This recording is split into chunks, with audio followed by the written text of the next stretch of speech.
The morning Eleanor Whitmore turned 70, she woke alone in a bed that no longer belonged to her. The sheets were unfamiliar. The pillow smelled of a detergent she had not chosen. The ceiling above her head bore a water stain in the shape of a crescent moon, and for a long moment she could not remember how she had come to be lying beneath it. Then the memory returned, slow and heavy as a tide pulling itself up a rocky shore, and she closed her eyes again because there was nothing in the waking world worth opening them for. If you're enjoying this story so far, don't forget to hit the like button and subscribe. Drop a comment telling me where in the world you're watching from. I love hearing from you. 46 years of marriage. 3 sons raised from infancy to manhood. A 4-bedroom colonial on Birchwood Lane in Hartford, Connecticut, with a garden she had tended every spring since 1981. A kitchen where she had cooked more than 50,000 meals. A dining room where every birthday, every anniversary, every Thanksgiving and Christmas for nearly half a century had been celebrated. All of it gone. Not in a fire. Not in a flood. Gone by signature, by court order, by the quiet violence of legal paper passed across a mahogany table while her sons sat beside their father and refused to meet her eyes. The divorce had been finalized 3 weeks earlier. Harold, her husband of 46 years, had walked out on a Tuesday in March claiming he needed what he called space. Space, she had come to understand, meant a condominium in West Hartford purchased 6 months before he ever mentioned leaving. Space meant a woman named Brenda, 49 years old, who worked as his office manager and who, according to the financial records her lawyer had eventually uncovered, had been receiving gifts from Harold for nearly 4 years. Space meant that Eleanor, who had given up her own career as a bookkeeper in 1979 to raise their children, was now being told there was no room for her in the life she had built. Her sons had chosen sides. That was the part she still could not absorb. Daniel, the eldest at 45, a corporate attorney in Boston. Michael, 42, who ran a commercial real estate firm in Stamford. And Thomas, the youngest at 38, who managed his father's contracting business and stood to inherit it. All 3 had sat in Harold's lawyer's office and testified that their mother was emotionally unstable, financially reckless, and incapable of managing the family home. They had produced witnesses. A neighbor who claimed Eleanor forgot her keys too often. A hairdresser who said she sometimes repeated herself. A grocery store clerk who had once watched her cry in the parking lot after learning her husband had filed for divorce. The judge, a 68-year-old man who had golfed with Harold for 2 decades, had ruled that the marital home should be sold and the proceeds divided. The investment accounts had been frozen and reallocated. The vacation property on Cape Cod, purchased with Eleanor's inheritance from her father in 1988, had been deemed joint marital property and awarded to Harold.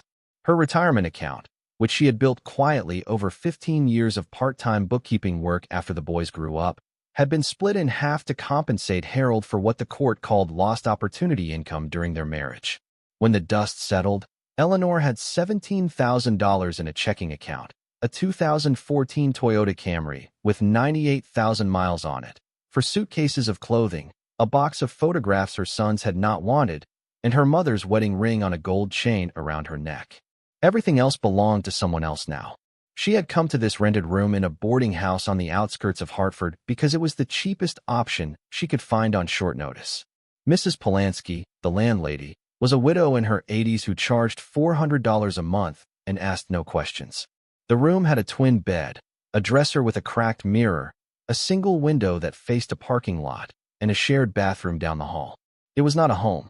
It was a pause, a waiting room for whatever came next, and Eleanor had not yet allowed herself to consider what next might mean. She dressed slowly that morning, pulling on a gray cardigan over a faded blouse, because she had an appointment she did not want to keep. Her lawyer, a young woman named Rebecca Chun who had taken her case pro bono through a legal aid program for displaced older women, had called 3 days earlier with news that Eleanor had not yet processed. "Your mother's estate," Rebecca had said, "there is something still unresolved. I need you to come to the office. There are papers to sign."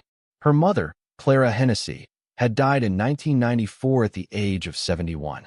A quiet funeral in a small Pennsylvania town, a modest estate that had been divided between Eleanor and her brother Walter. Eleanor had received $12,000 and a few pieces of jewelry. Walter had received the family home, which he had promptly sold and spent on an ill-advised business venture that collapsed within 2 years. There had been nothing else, or so Eleanor had always believed. For 32 years, she had never questioned the finality of that estate. But Rebecca Chun had found something. A single line in an old probate document, misfiled for 3 decades in a county archive in rural Pennsylvania, referring to a small property that had never been formally transferred or sold. A cabin, the document said, located on a parcel of land in the mountains of northern Pennsylvania, bequeathed specifically to Eleanor Margaret Hennessy, to be held in trust and transferred upon her 70th birthday, per her mother's explicit written instruction. Her 70th birthday. Today, Eleanor drove to Rebecca's office through a cold April rain that made the windshield wipers of the Camry strain against the glass. The law firm was a small storefront operation in a strip mall, squeezed between a nail salon and a dry cleaner. Rebecca met her in the lobby, a young woman in her early 30s with dark hair pulled back and tired eyes behind rectangular glasses. She led Eleanor to a small conference room and closed the door. "I want you to understand what I found," Rebecca said, "before we go through the paperwork. Your mother left this property to you with very specific instructions. It was not included in the main probate distribution because the trust that held it was set up separately, through a different attorney in Pennsylvania who died in 1997. When that attorney's files were eventually transferred to the county archive, this particular trust got filed under the wrong name. It has been sitting there for 30 years. I only found it because I was searching for unclaimed property in your name as part of our divorce proceedings, trying to locate any assets that might have been overlooked." Eleanor stared at her hands folded in her lap. They looked like her mother's hands now. Thin, veined, spotted with age. She had not noticed when the transformation happened. "What is the property?" she asked. "A cabin," Rebecca said. "Approximately 2 acres of land in Sullivan County, Pennsylvania. The deed describes it as a single-story wood structure, built in 1952, along with outbuildings. The property taxes have been paid out of a small trust account your mother set up, so there are no back taxes owed. Based on the most recent assessment I could find, the property is valued at approximately $4,000. $4,000. Eleanor almost laughed. It was not a cruel laugh, just a small exhausted exhalation that came from somewhere deep in her chest. $4,000. After a lifetime of building a home worth $750,000, after losing everything to a husband who had been cheating for 4 years and 3 sons who had chosen money over their mother, she was now being informed that her inheritance amounted to a $4,000 shack in the Pennsylvania mountains. "It is not much," Rebecca said gently, watching her face. "But it is yours. The deed is clear. No one else has any claim to it. I wanted to ask if you knew anything about it, anything your mother might have told you." Eleanor thought back. She tried to remember her mother speaking of a cabin, of a property in the mountains, of anything at all that might explain this. Clara Hennessy had been a quiet woman, a former schoolteacher who had married Eleanor's father when she was 23 and had spent the rest of her life in their small house on Maple Street in the little town of Wilkes-Barre. She had rarely traveled. She had spoken little of her own childhood, which Eleanor had always understood to have been difficult. Her mother had been orphaned young and raised by an aunt who was not particularly kind. But there had been stories. Small, fragmentary stories Eleanor had not thought about in years. A cabin in the mountains where her mother had spent summers as a girl, before the aunt took her in. A place her mother had described once, in a long afternoon conversation when Eleanor was perhaps 9 or 10 years old, as the only place where she had ever felt truly safe. Eleanor had forgotten about those stories. They had been buried beneath decades of her own life, beneath marriage and motherhood and mortgage payments and the 1,000 small urgencies that crowd out the quiet memories of a parent's childhood. "I remember something," she said slowly. "My mother used to speak of a place in the mountains. She never told me it still existed. She never told me it was hers." "There is something else," Rebecca said. She opened a manila folder and produced a yellowed envelope, its paper soft with age, sealed with a strip of tape that had turned brown at the edges. "Your mother left this with the trust. The instructions were clear. It was to be given to you on your 70th birthday, along with the deed to the property." Eleanor took the envelope with fingers that trembled more than she expected. Her name was written across the front in her mother's careful, slanted handwriting, a hand she had not seen in 32 years. For a moment, she could not bring herself to open it. The envelope was a small bridge across decades, across the space between the daughter she had been and the woman she now was. And she was afraid of what her mother's voice might sound like from the far side of that bridge. She opened it. Inside was a single sheet of paper, folded twice, and a small brass key on a loop of faded red ribbon. The letter was dated March 14th, 1992, 2 years before her mother's death. My dearest Eleanor, if you are reading this, it means I have been gone for some time, and it means you have reached 70 years of age, the age at which I believed you might most need what I am leaving you. I know this must seem strange. I know you will wonder why I kept this from you all these years. I did not tell you about the cabin for a reason that may only make sense to you now, when you have lived long enough to understand that women of our time are not always permitted to protect what is theirs. The cabin belonged to my mother, your grandmother, whom you never knew. It was the only thing she owned in her own name, the only thing she was able to keep when everything else was taken from her. She left it to me when I was 14 years old, and I kept it hidden all my life, because I learned early that a woman with a secret place to go is a woman who cannot be completely controlled. I almost told you about it many times. When you married Harold, I almost told you. When you lost the baby in 1977, I almost told you. When I saw the way he spoke to you at family dinners, the way he made you smaller with every passing year, I almost told you. But I did not, because I knew that if you knew, he would eventually find a way to take it from you. That is what men like your father and your husband do. They find what a woman loves, and they take it, and they make her grateful for whatever scraps they leave behind. So I waited. I waited until you would be old enough that he would either be gone or no longer in control of you. I waited until you would be wise enough to know what to do with it. I waited until you would be alone enough to need it. If you are reading this at 70, and if my instincts were right about the life you would build, you may be in a place now where you have lost much. I am sorry for that. I wish I could have saved you from it. But I also know that sometimes what looks like loss is the beginning of the only true life a woman ever gets to live. Go to the cabin, Eleanor. Go alone. Take your time. There is more there than a building. There is something your grandmother left, and something I added, and together they belong to you and to no one else. The key opens the front door. The rest you will find. I have loved you every day of your life, and I will love you every day that remains of mine, and after. Your mother, Clara. Eleanor read the letter 3 times. When she finished, she folded it carefully and placed it back in the envelope, and she sat in the small conference room for a long time without speaking, while Rebecca Chun quietly gathered her paperwork and waited without pressing her. When she finally looked up, her face was wet, but her voice was steady. I would like the deed and the key, she said. I would like to go to the cabin. She left Hartford 4 days later.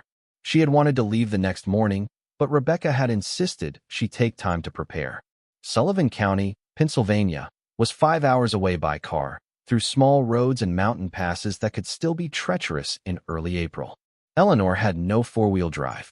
She had no cold weather gear. She had nothing, in fact, beyond what fit in the back of her Camry, and even that was only the essentials. A suitcase of clothes. A small box of photographs she had managed to save from the house. A thermos, a flashlight, a first aid kit Rebecca had pressed into her hands. A map, because Eleanor did not trust her phone to guide her through mountains that had barely any cell service. She had not told her sons where she was going. She had not told anyone except Rebecca. There was a certain peace in that, a quiet defiance that felt unfamiliar and welcome. For 46 years, she had been telling people where she was going. Harold had always needed to know. The boys had always needed to know. Her mother-in-law, before she died, had demanded to be kept informed of every appointment, every errand, every trip. Eleanor had lived her entire adult life as a woman whose location was a matter of public record within her family, and now, for the first time in more than half a century, she was going somewhere that belonged to her alone. She was 40 minutes outside of Scranton when her phone rang. It was Daniel. She did not answer. He called again 5 minutes later, and then Michael called, and then Thomas. None of them left voicemails. They rarely did. A voicemail would have been a record of what they had said, and her sons had learned from their father that it was best to leave no records. She drove through Scranton and up into the endless mountains, following directions Rebecca had printed from an old surveyor's map. The roads narrowed. The houses thinned. Spring had not quite arrived here. Patches of snow still clung to the north-facing slopes. and the trees were bare, their branches black against a pale gray sky. She passed a closed gas station, a shuttered general store, a volunteer fire department with a peeling wooden sign. She had not seen another car in 20 minutes. The directions led her off the main road onto a gravel lane that climbed steadily upward through a stand of hemlock and white pine.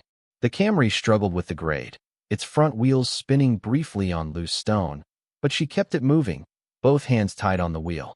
The gravel road gave way to a dirt track, deeply rutted, and then to a clearing, and in the center of the clearing stood the cabin. Eleanor turned off the engine and sat for a long moment, staring through the windshield. It was smaller than she had imagined, though the photographs in the probate file had shown her roughly what to expect. A single-story structure of dark, weathered wood, its roof covered in moss, its chimney listing slightly to one side. The front porch sagged. One of the windows was covered in a board. The yard around it was overgrown with dead grass and brown brambles, and behind the cabin she could see two smaller outbuildings, one of which appeared to have partially collapsed. But it was not only ruin. As she looked more carefully, she began to see what the decay had obscured. The cabin had good bones. The log construction was old but solid, the kind of tight-fitted hand-hewn work that modern builders no longer knew how to do. The stone foundation was level and sound. The roof, though covered in moss, had no visible sagging. Someone had built this cabin to last, and it had lasted, quietly, patiently, for 74 years. She stepped out of the car into air that smelled of pine and wet earth and something else, something she could not quite name, a faint metallic tang that might have been the mineral content of the mountain water in the stream she could now hear running. Somewhere behind the outbuildings. The silence was enormous. She had lived in suburbs and small cities all her life, and she had forgotten what a truly quiet place sounded like. The absence of engines, of distant traffic, of the hum of 1,000 household appliances. Only the wind in the pines, and the stream, and the occasional call of a bird. She walked slowly to the porch. The steps groaned under her weight, but held. The front door was solid oak, dark with age, and at its center was a brass lock that had once been polished to a shine and was now green with patina. She took the key from her pocket, the brass key on its faded red ribbon, and she fitted into the lock. For a terrible moment, she thought it would not turn. The mechanism resisted, stiff with decades of neglect. She pressed harder, and with a sudden dry click the lock released, and she pushed open the door of the cabin her mother had left her, the cabin her grandmother had owned before that, the cabin that had been waiting for her for 70 years. The air inside was stale, but not foul. A thin film of dust lay over everything, illuminated by the gray light that filtered through the remaining windows. Eleanor stood in the doorway and let her eyes adjust. The cabin was one large room with a loft above. A stone fireplace dominated the far wall, its hearth cold but clean. To the left was a small kitchen area with an old iron stove, a deep farmhouse sink, and handmade wooden cabinets. To the right was a sitting area, with two wooden rocking chairs covered in sheets and a small round table between them. Against the back wall stood a bed, also draped in sheets, and beside it a tall wooden wardrobe with a carved floral pattern across its doors. A ladder led to the loft, which she could not see from where she stood. The cabin had been closed up with care. Whoever had last lived here had not abandoned it in haste. Every surface was covered or put away. The curtains had been drawn. A thick wool blanket had been folded at the foot of the bed. A stack of firewood, neatly split, stood beside the fireplace. It was as if the previous occupant had simply stepped out for the afternoon, expecting to return, and had never come back. Eleanor stepped inside. The floorboards were solid underfoot. She closed the door behind her, and the sound of the wind and the stream faded to a murmur. She walked slowly through the room, lifting sheets, running her fingers over surfaces. The furniture was old, but well-made. A handmade quilt lay folded inside a cedar chest at the foot of the bed, its colors faded but its stitching intact. The kitchen cabinets held dishes, cups, a cast-iron skillet, a set of hand-carved wooden spoons. A small shelf above the sink held canning jars filled with what looked like preserved vegetables, their lids rusted shut, the contents long past edible. On the mantel above the fireplace stood 3 framed photographs, their glass dusty but unbroken. She lifted one of the photographs and wiped its surface with the sleeve of her cardigan. A woman stood in front of the cabin, young, perhaps 30 years old, her dark hair pulled back, her hands on her hips, her face turned slightly to the side, as if she were laughing at something just beyond the camera. Behind her, the cabin looked almost exactly the same as it did now, only newer. Its wood a lighter brown, its porch straight. The woman was Eleanor's grandmother. She had never seen a photograph of her grandmother before. Her mother had possessed only one, a formal studio portrait from around the time of her grandmother's marriage. And in that portrait, her grandmother had looked stiff and sorrowful, her eyes cast down, her mouth set in a line that suggested a life already constrained. This woman, this laughing woman in front of the cabin, was someone different. Someone Eleanor had never met and had never known existed. She set the photograph back on the mantel and moved to the second one. It showed a young girl, perhaps 12 years old, standing on the porch, holding a fishing rod. The girl was her mother. Eleanor recognized the shape of her face, the particular way her mouth curved, even through the distance of 8 decades. Her mother looked wild and happy in a way Eleanor had never seen her look in any photograph from their life in Wilkes-Barre. The third photograph was of the two of them together, mother and daughter, standing in the small yard in front of the cabin, arms around each other, both laughing, the light bright on their faces. Eleanor stood in front of the mantel for a long time, looking at the 3 photographs. She was learning something she had not known, something her mother had kept from her, and it was not a terrible secret, but a tender one. Her mother had been happy here. Her grandmother had been happy here. This cabin had been a place of laughter and safety for 2 women Eleanor had loved and who had loved her, and she had not known it existed until this day. She found the journal that evening. She had made a fire in the fireplace with the dry wood stacked beside it, and she had boiled water on the iron stove for tea, using a battered kettle she found hanging on a hook. She had brought tea bags from her suitcase. She sat in one of the rocking chairs, wrapped in the wool blanket from the bed, and she watched the fire and let the silence of the cabin settle around her. She had not thought she would stay overnight. She had meant only to see the cabin, to confirm that it existed, to decide what to do with it. But the drive back to Hartford was 5 hours, and it was already late afternoon, and something in her was unwilling to leave. She had spent 3 weeks in a rented room that did not want her. She had spent 3 weeks being a woman who had been discarded. In this cabin, for the first time in what felt like years, she was a woman who had been wanted. Her mother had wanted her here. Her grandmother had wanted her here. The cabin itself seemed to want her here, its old wood warm in the firelight, its silence attentive rather than empty. She would stay the night. She would drive back in the morning. The journal was in the wardrobe. She had gone to hang her cardigan and had noticed that the bottom of the wardrobe held a small drawer she had not seen earlier.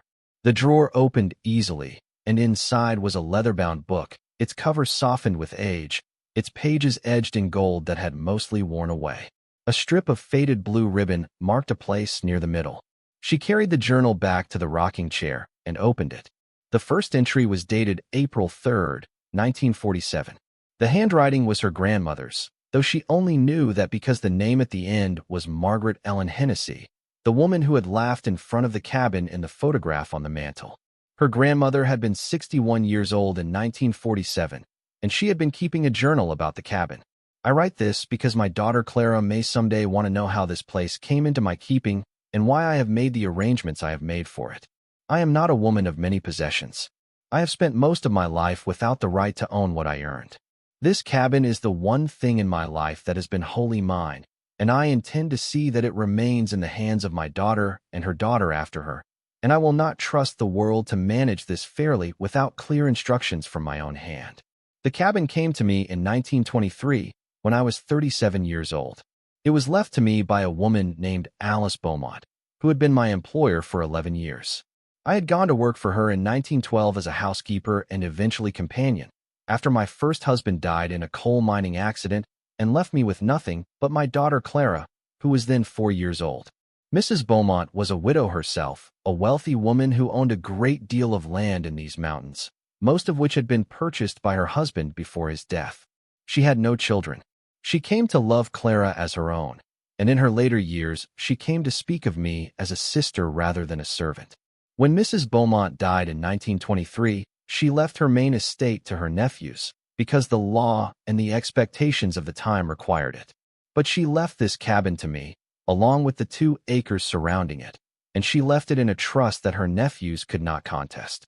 She also left me something else, which I have hidden in this cabin, and which I will describe later in these pages. I have not yet decided how to handle it, and I may not decide in my lifetime. If I do not, the decision will pass to Clara, and perhaps from her to her daughter if I live to have a granddaughter, or perhaps it will simply wait here until it is needed. Eleanor looked up from the page. The fire crackled. The wind had picked up outside, and she could hear it moving through the pines. She turned the page. I have not told Clara about the thing Mrs. Beaumont left me, because Clara is 11 years old and still too young to carry such a knowledge. I also do not trust the man I am about to marry. I am writing these words in the weeks before my second marriage, to a man named Patrick Hennessy, who is kind in most ways, but who believes, as most men do, that a woman's property becomes her husband's on the day of her wedding. I am marrying him because I am lonely, and because Clara needs a father, and because Mr. Hennessy has a steady position with the railroad. But I am marrying him with my eyes open.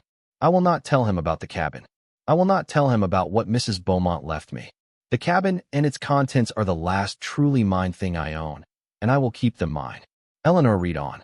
The journal continued in her grandmother's hand for another 40 pages, describing visits to the cabin across the years of her second marriage. Some visits were brief, a single night or two, stolen between her responsibilities as a wife and mother. Some were longer summers spent here with Clara, after Patrick Hennessy had come to accept that his wife needed these mountain retreats. He never accompanied her. He never asked where she went. Margaret had made it clear, in her quiet way, that the cabin was not a place for him, and he had apparently understood. The later entries described Clara's own visits, as a young woman and then a married woman, and eventually as a mother herself. Clara had brought Eleanor here. Eleanor felt a strange flicker of memory as she read. She had been 3 years old, or perhaps 4. She had been here.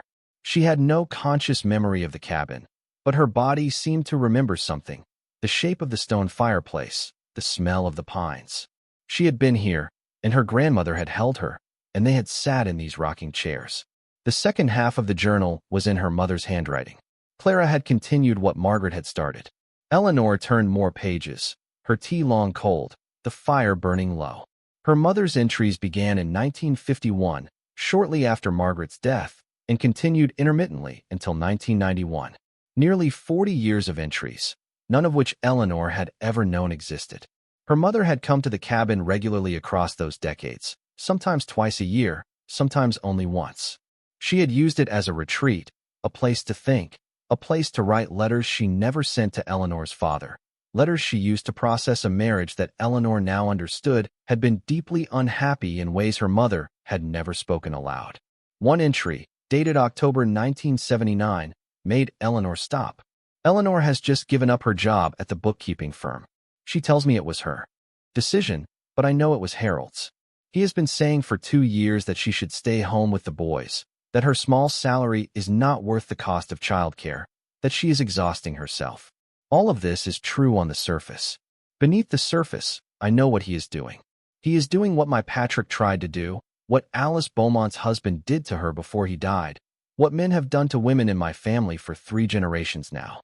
He is closing the circle around her, narrowing her options, making her dependent. By the time she realizes what has happened, she will not remember that there was any other way to live. I cannot warn her. I tried to warn her before the wedding, and she did not want to hear. I have tried to warn her in smaller ways over the years, and she has deflected them. She loves him. She believes he loves her. And perhaps in his way he does. But his love is the love of a man who wants a possession, not a partner, and Eleanor does not yet know the difference. I cannot save my daughter from the life she has chosen. But I can save something for her, for the time when she will need it. The cabin will be hers. The thing Mrs. Beaumont left my mother will be hers. I will hold them for her, and I will not tell her until the moment comes. I pray I am wrong about Harold. I pray she will never need this inheritance. But if she does, it will be here. Eleanor set the journal down in her lap. The fire had burned to embers. Outside, the wind had died. The cabin was very still. Her mother had known. Her mother had seen what Harold was 46 years ago, and had never told her, had only quietly prepared for the possibility that Eleanor would one day find herself in exactly the circumstances she now found herself in. Her mother had loved her enough to prepare for this, and had respected her enough not to try to stop her, and had trusted her enough to believe that when the time came, Eleanor would find her way here and would understand. Eleanor put her face in her hands, and she wept, not the tight, broken weeping of her recent weeks, but a long, slow weeping that felt like something being released. She wept for her mother, who had carried this knowledge in silence. She wept for her grandmother, whom she had never met, and who had built this small, safe place for 3 generations of women to shelter in. She wept for the girl she had been, before Harold, before the slow closing of the circle. She wept for the woman she had become, the woman who had not seen what her own mother had seen so clearly, and she wept, finally, for the woman she might still become, if she was brave enough. When she was finished, she wiped her face, and she picked up the journal again, and she kept reading. The last entry was dated March 14, 1992, the same date as the letter she had received from Rebecca Chen's office. Her mother had written them both on the same day. I am 69 years old as I write this, and I have been feeling the first edges of what I believe will be my final illness. I do not know how much time I have. I am writing these last pages for my daughter, who I hope will read them in another 30 years or so, when she is old enough to understand what I am about to tell her. The thing Mrs. Beaumont left my mother is still in this cabin. My mother could not decide what to do with it during her lifetime, and I have not been able to decide either. I have thought many times about selling it, or giving it to a museum, or turning it into the government, because its origins are not entirely clean. But I have never been able to bring myself to do any of those things, because my mother's story of how Mrs. Beaumont came to possess it has always stayed with me, and because the thing itself has a kind of weight that makes it seem wrong to decide alone. I am going to leave it for Eleanor. If she is reading this, and if she has reached 70, and if she has come to this cabin as I hope she will, she is old enough to decide. She will also, I suspect, need it. I cannot know what her life will be when she is 70, but I know her father, and I know her husband, and I have lived long enough to understand that women of our family have always needed what Mrs. Beaumont left my mother, because the world has always been a place where women must prepare their own rescues. It is hidden in the east outbuilding, beneath the floor, under a square of boards marked with a small carving of a rose. The key to the outbuilding is in the drawer beside the kitchen sink. Whatever she decides to do with it, I will be at peace. It is hers now, as the cabin is hers, as this journal is hers, as my love has always been hers and always will be. Clara Eleanor closed the journal. She sat in the firelight and she breathed slowly, and then she stood, and she went to the drawer beside the kitchen sink, and she opened it. Inside, nestled among a handful of small household items, was an iron key, longer and heavier than the brass key she had used on the front door. It was tied with the same kind of red ribbon her mother had used on the first key, though this ribbon was older, more faded, nearly the color of dried blood. Eleanor lifted it out and felt the weight of it settle in her palm. She looked toward the window. Full dark had fallen. The wind was moving through the pines again, and somewhere in the trees an owl called twice and fell silent. She thought about waiting until morning. The outbuilding would still be there at dawn. Whatever her grandmother had hidden there had waited 97 years. It could wait another 8 hours. But she knew she would not sleep until she had seen it. She pulled on her coat and wrapped a scarf around her neck, and she took the flashlight Rebecca had given her from the kitchen table. She lifted the lantern from the hook beside the door as well, though. She had no way to light it, and set it aside. The flashlight would be enough. She stepped out onto the porch and pulled the front door closed behind her, and the cold air of the mountain night settled against her face like water. The outbuilding stood about 30 feet behind the cabin, set among the trees.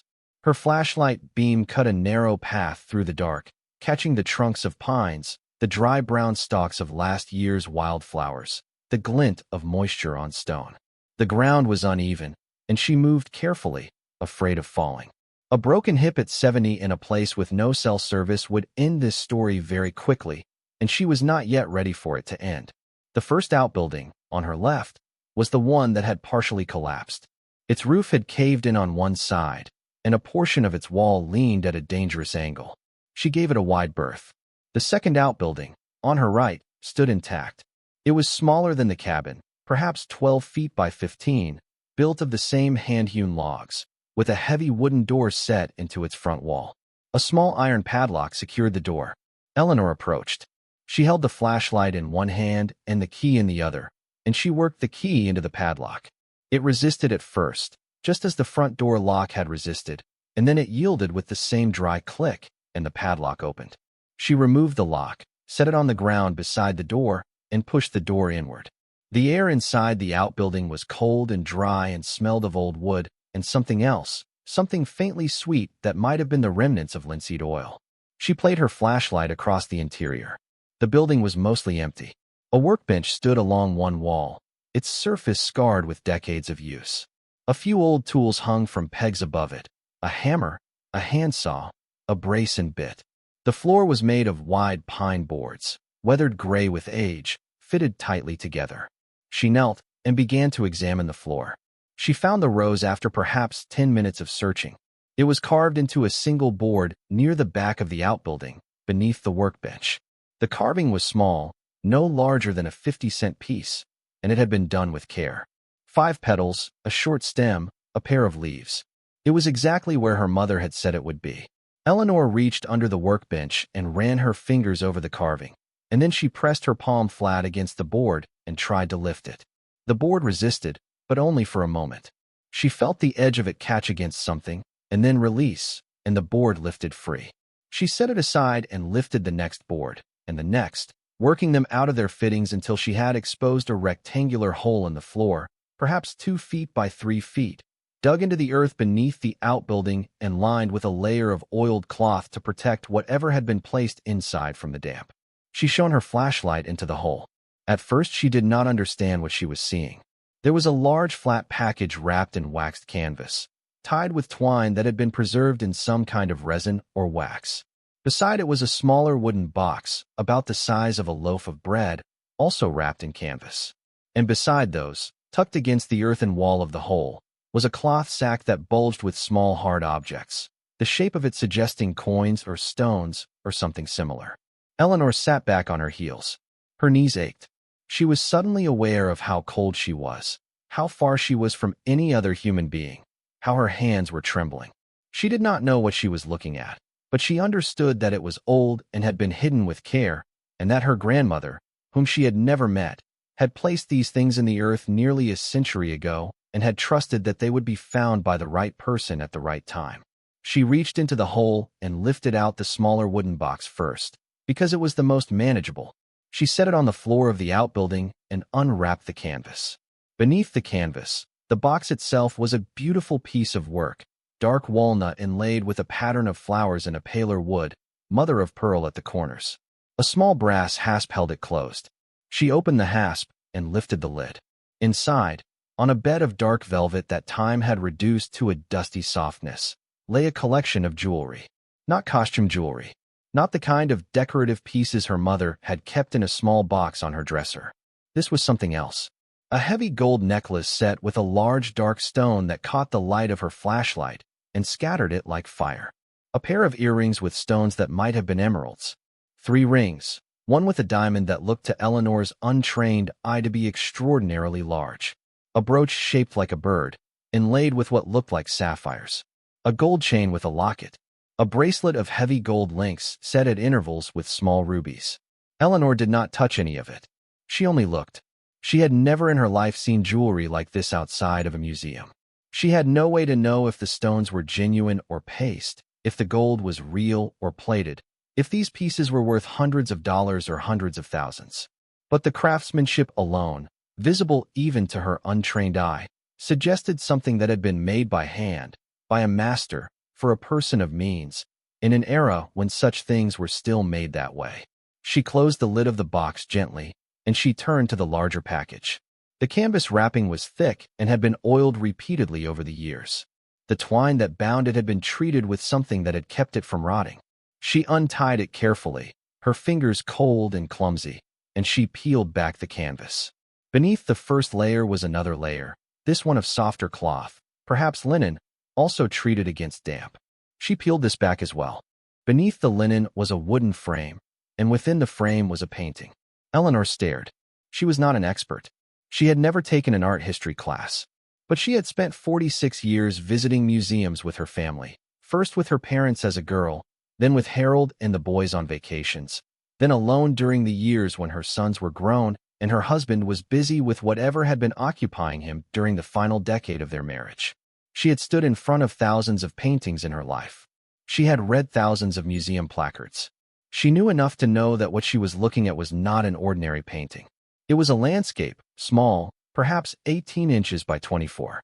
It showed a field of wheat under a sky that seemed to move, the clouds swirling in a way that suggested wind, the light warm and strange.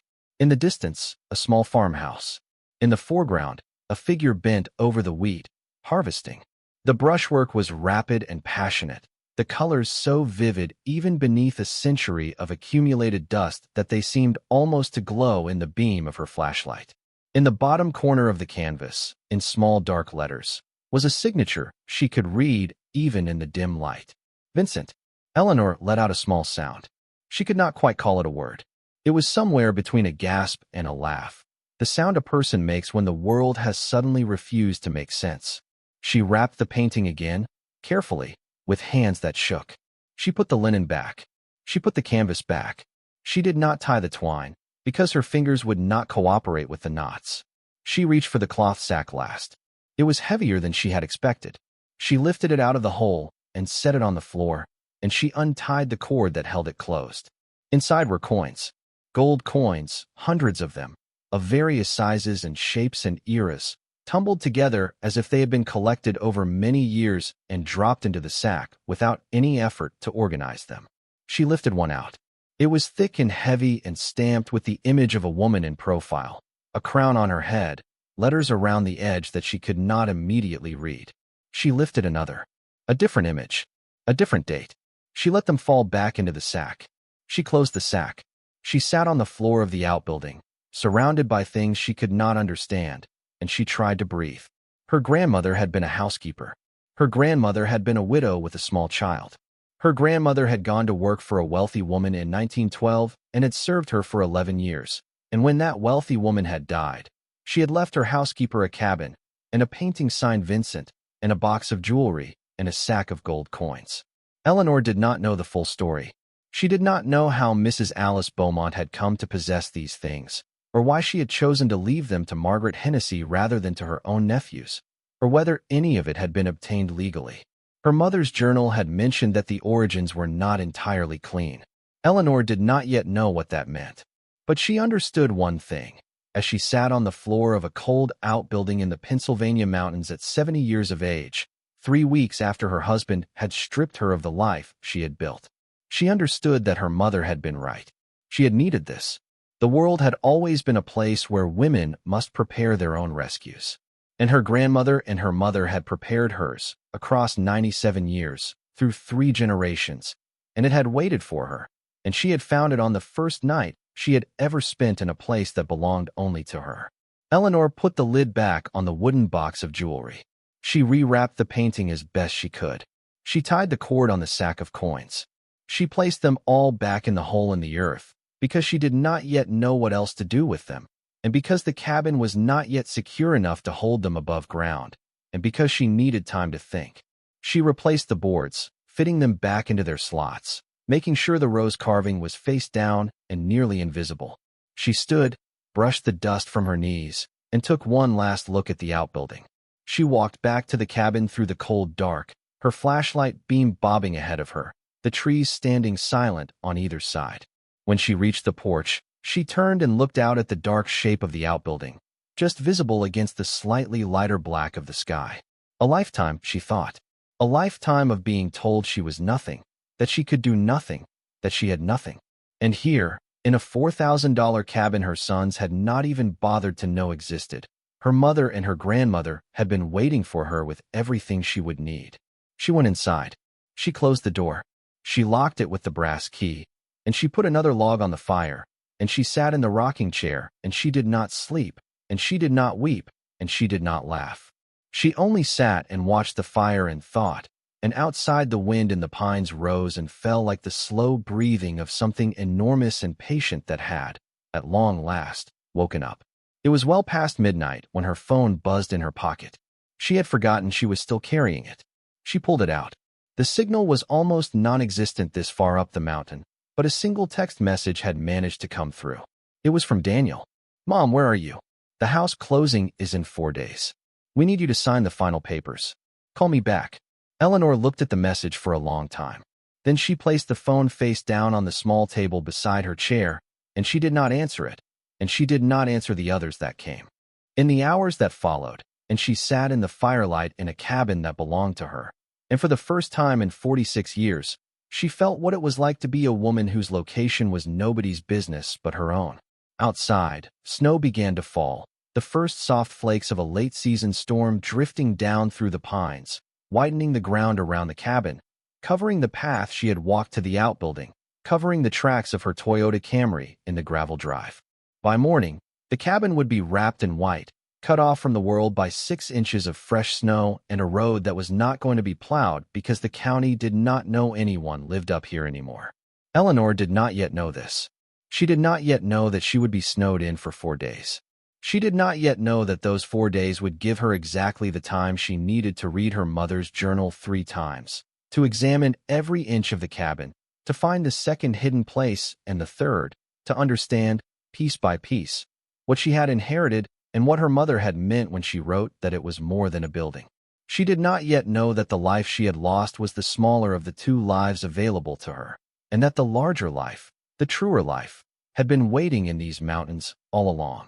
She only sat in the firelight, 70 years old, snow beginning to whisper against the windows, and she breathed in the pine-scented air of a cabin her grandmother had built and her mother had preserved, and she understood, for the first time in a very long time, that she was exactly where she was supposed to be. The snow fell through the night and into the morning, and when Eleanor woke in the rocking chair with the wool blanket pulled up to her chin, the world outside the cabin windows was white and silent and utterly changed. She had not meant to sleep in the chair. She had meant to move to the bed. But somewhere in the small hours she had drifted off watching the fire, and when she opened her eyes the fire was cold ashes and the windows were rimmed with frost, and the only sound in the cabin was the settling of its old wood in the cold. She stood slowly. Her back protested. Her knees protested. 70-year-old bodies were not designed to sleep upright in wooden rocking chairs, and she felt every one of her years as she moved to the window and looked out. 6 inches of new snow at least, maybe more, draped over the porch railing, mounded against the outbuildings, erasing every footprint and every tire track. The sky was a pale, luminous gray that suggested more snow on the way. She could not see the gravel drive. She could not see the road. She could not even be certain where her car was parked, because the Camry had become a long, smooth mound of white, with only the top of its antenna showing. Eleanor went to the kitchen and drank water from the tap, and she was grateful to discover that the tap still worked, though the water came out cold enough to ache her teeth. She had not yet tested the plumbing beyond confirming that water flowed.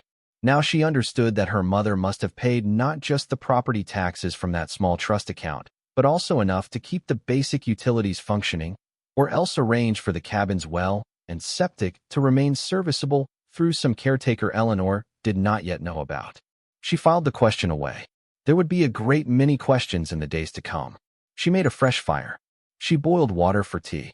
She ate 2 granola bars from her suitcase and an apple she had forgotten about, and she sat at the small kitchen table and looked at her phone. The single bar of signal she had caught the night before was gone. Her screen showed no service. Even if she had wanted to respond to Daniel's messages, she could not have. Good, she thought. Let them wait. She pulled out her mother's journal and began to read it again, more slowly this time, taking notes in a small notebook she had brought with her. She wrote down dates. She wrote down names. She wrote down the references her mother had made to things Eleanor did not yet understand, the passages that seemed to hint at secrets beyond the ones already revealed. Her mother had been a careful writer. Each entry had been composed with intention, and as Eleanor read, she began to see patterns she had missed the first time. Her mother had written about the cabin in 2 different voices. One voice was personal, intimate, describing her visits and her thoughts and her feelings. The other voice was more formal, almost like instructions. Those passages had always come at the end of a visit, as if her mother had been setting down information for future use, knowing that someday someone who was not her would need to read these pages and understand what to do. One such passage, dated August 1967, made Eleanor stop. "There is a second hiding place," her mother had written. I have not described the first one in these pages, because my mother taught me never to commit such things to paper where anyone might find them. But I will describe the second because it is less obvious and more easily lost to memory. It is beneath the hearth. The third stone from the left, in the second row up from the floor, can be removed. Behind it is a cavity my mother lined with tin against the mice. What is inside belongs to the woman who reads this, whoever she may be. I have not opened it in 30 years. Eleanor set down the journal. She looked across the room at the stone fireplace, at the hearth where she had built her fire the night before. The stones of the hearth were roughly cut, uneven, the kind of fieldstone a mountain builder would have gathered from the surrounding land. She counted from the left. 1, 2, 3. The third stone looked no different from its neighbors. She studied it from across the room, and then she stood and crossed to the hearth and knelt in front of it. The stone was cold under her palm. She pressed against it, and it did not move. She tried pushing from different angles, and nothing happened. She tried pulling, using her fingernails to find purchase at the edges, and felt only stone and dry mortar. For a moment, she wondered if her mother had been mistaken, or if the stone had been permanently sealed at some point in the decades since the last time anyone had opened it. Then she noticed the small dark line at the top edge of the stone, where the mortar was very slightly thinner than elsewhere. She took a butter knife from the kitchen drawer and slid its tip into the line, and she worked it gently back and forth. Dust trickled out. The knife moved deeper. She angled it downward, and felt the tip catch on something, and when she levered the knife upward, the stone shifted forward perhaps 1/8 of an inch. She set the knife aside and tried the stone again with her fingers. This time she found an edge. She pulled, and slowly, a fraction of an inch at a time, the stone slid out of its place in the hearth. It came free in her hands, heavier than she had expected, and she set it on the floor beside her. Behind the stone was exactly what her mother had described. A small cavity, perhaps 6 inches deep, lined with tin that had darkened with age but was still intact. Inside the cavity was a single object wrapped in oilcloth. Eleanor reached in and lifted it out. The object was flat and rectangular, about the size of a large book. She unwrapped the oilcloth carefully, peeling it back layer by layer. Inside was a small leather folio, dark brown, its edges worn smooth. She opened it. The folio contained documents. 12 or so pages, yellowed with age but perfectly preserved by the dry cold of the stone cavity. She lifted the top page and held it up to the light from the window. It was a letter, handwritten in a spidery, elegant script, dated June 18, 1921. The letterhead across the top read Beaumont Estate, Sullivan County, Pennsylvania. The letter was addressed to Margaret Ellen Hennessy. "My dear Margaret," it began, "I write this in the certain knowledge that my health is failing more rapidly than my doctors will admit, and that the business we have spoken of must soon be concluded.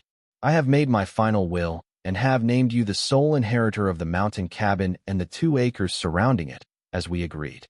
My nephews will contest this, but the trust one have established is ironclad, and their lawyers will find no purchase.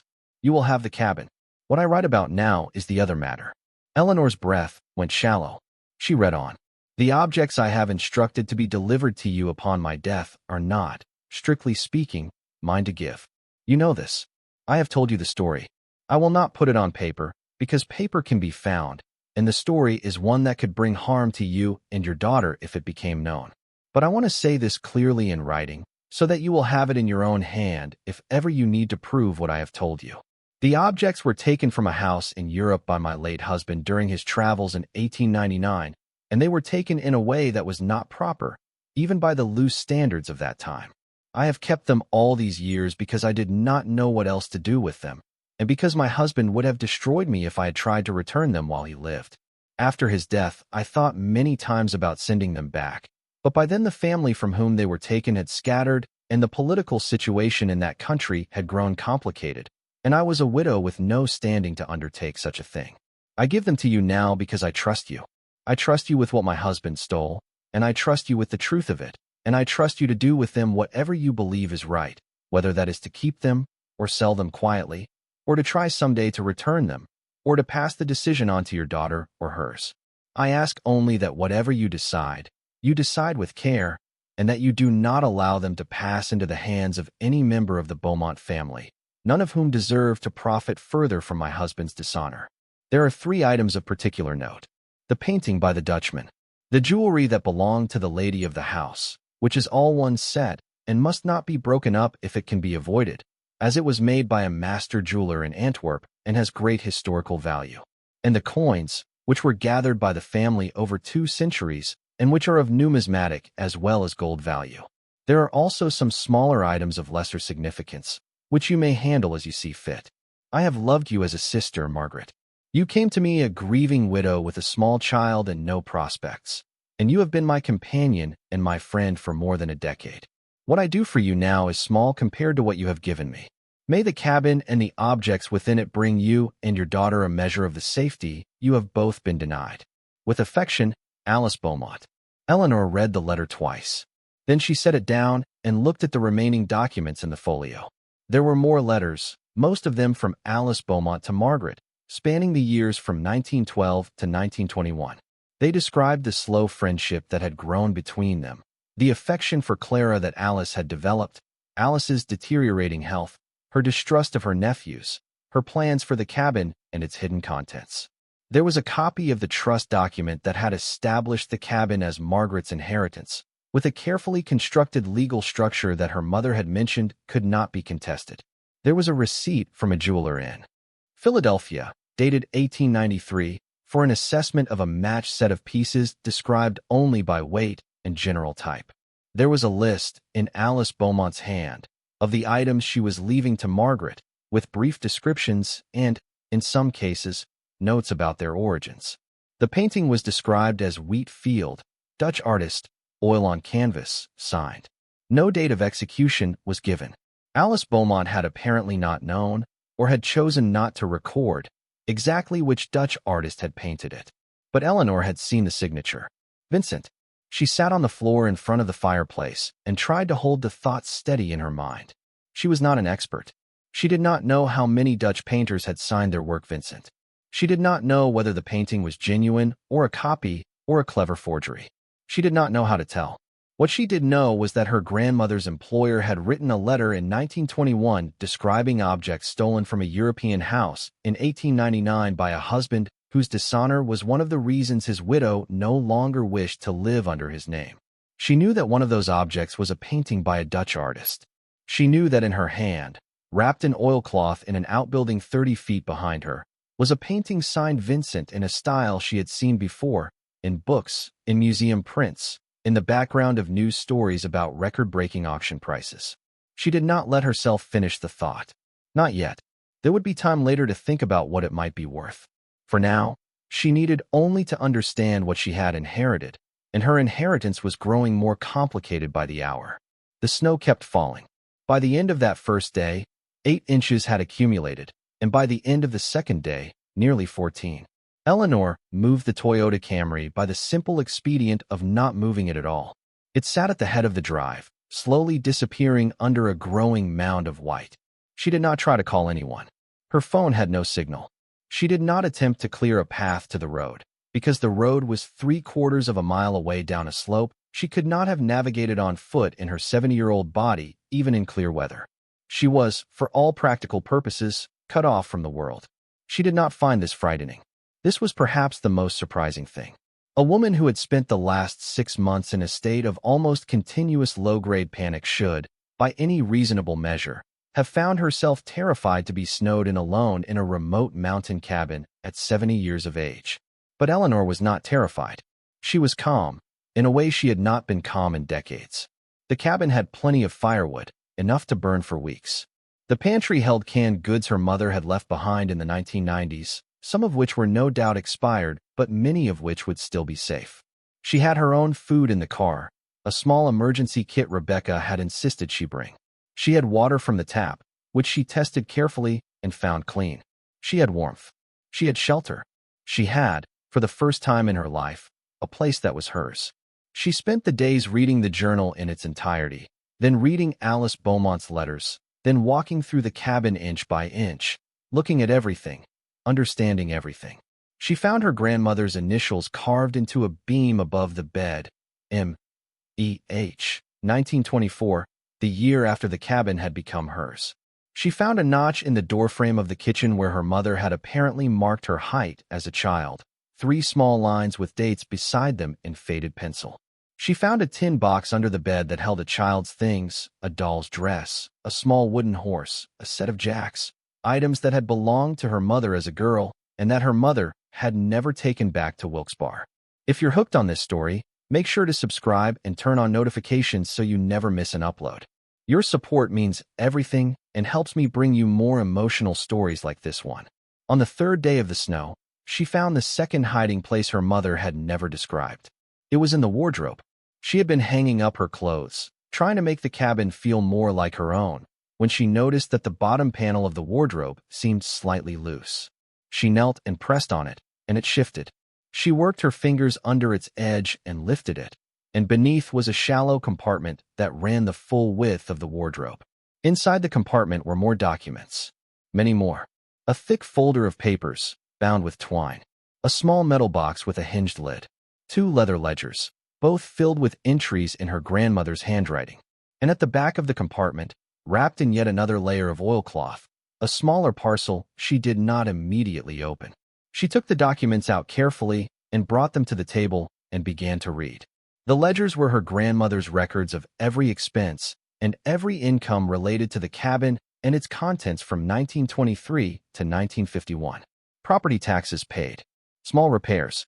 Occasional sales of items her grandmother had apparently removed from the hidden caches and disposed of discreetly. A silver candlestick sold in 1931 for $40, which had been a significant sum during the Depression.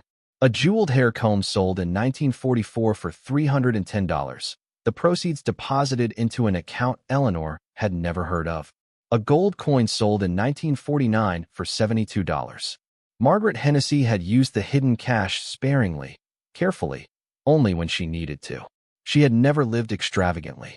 She had supplemented her household income in small ways across the decades, and she had saved what she could of the proceeds, and she had apparently built a second, separate, financial life that her husband had never known about.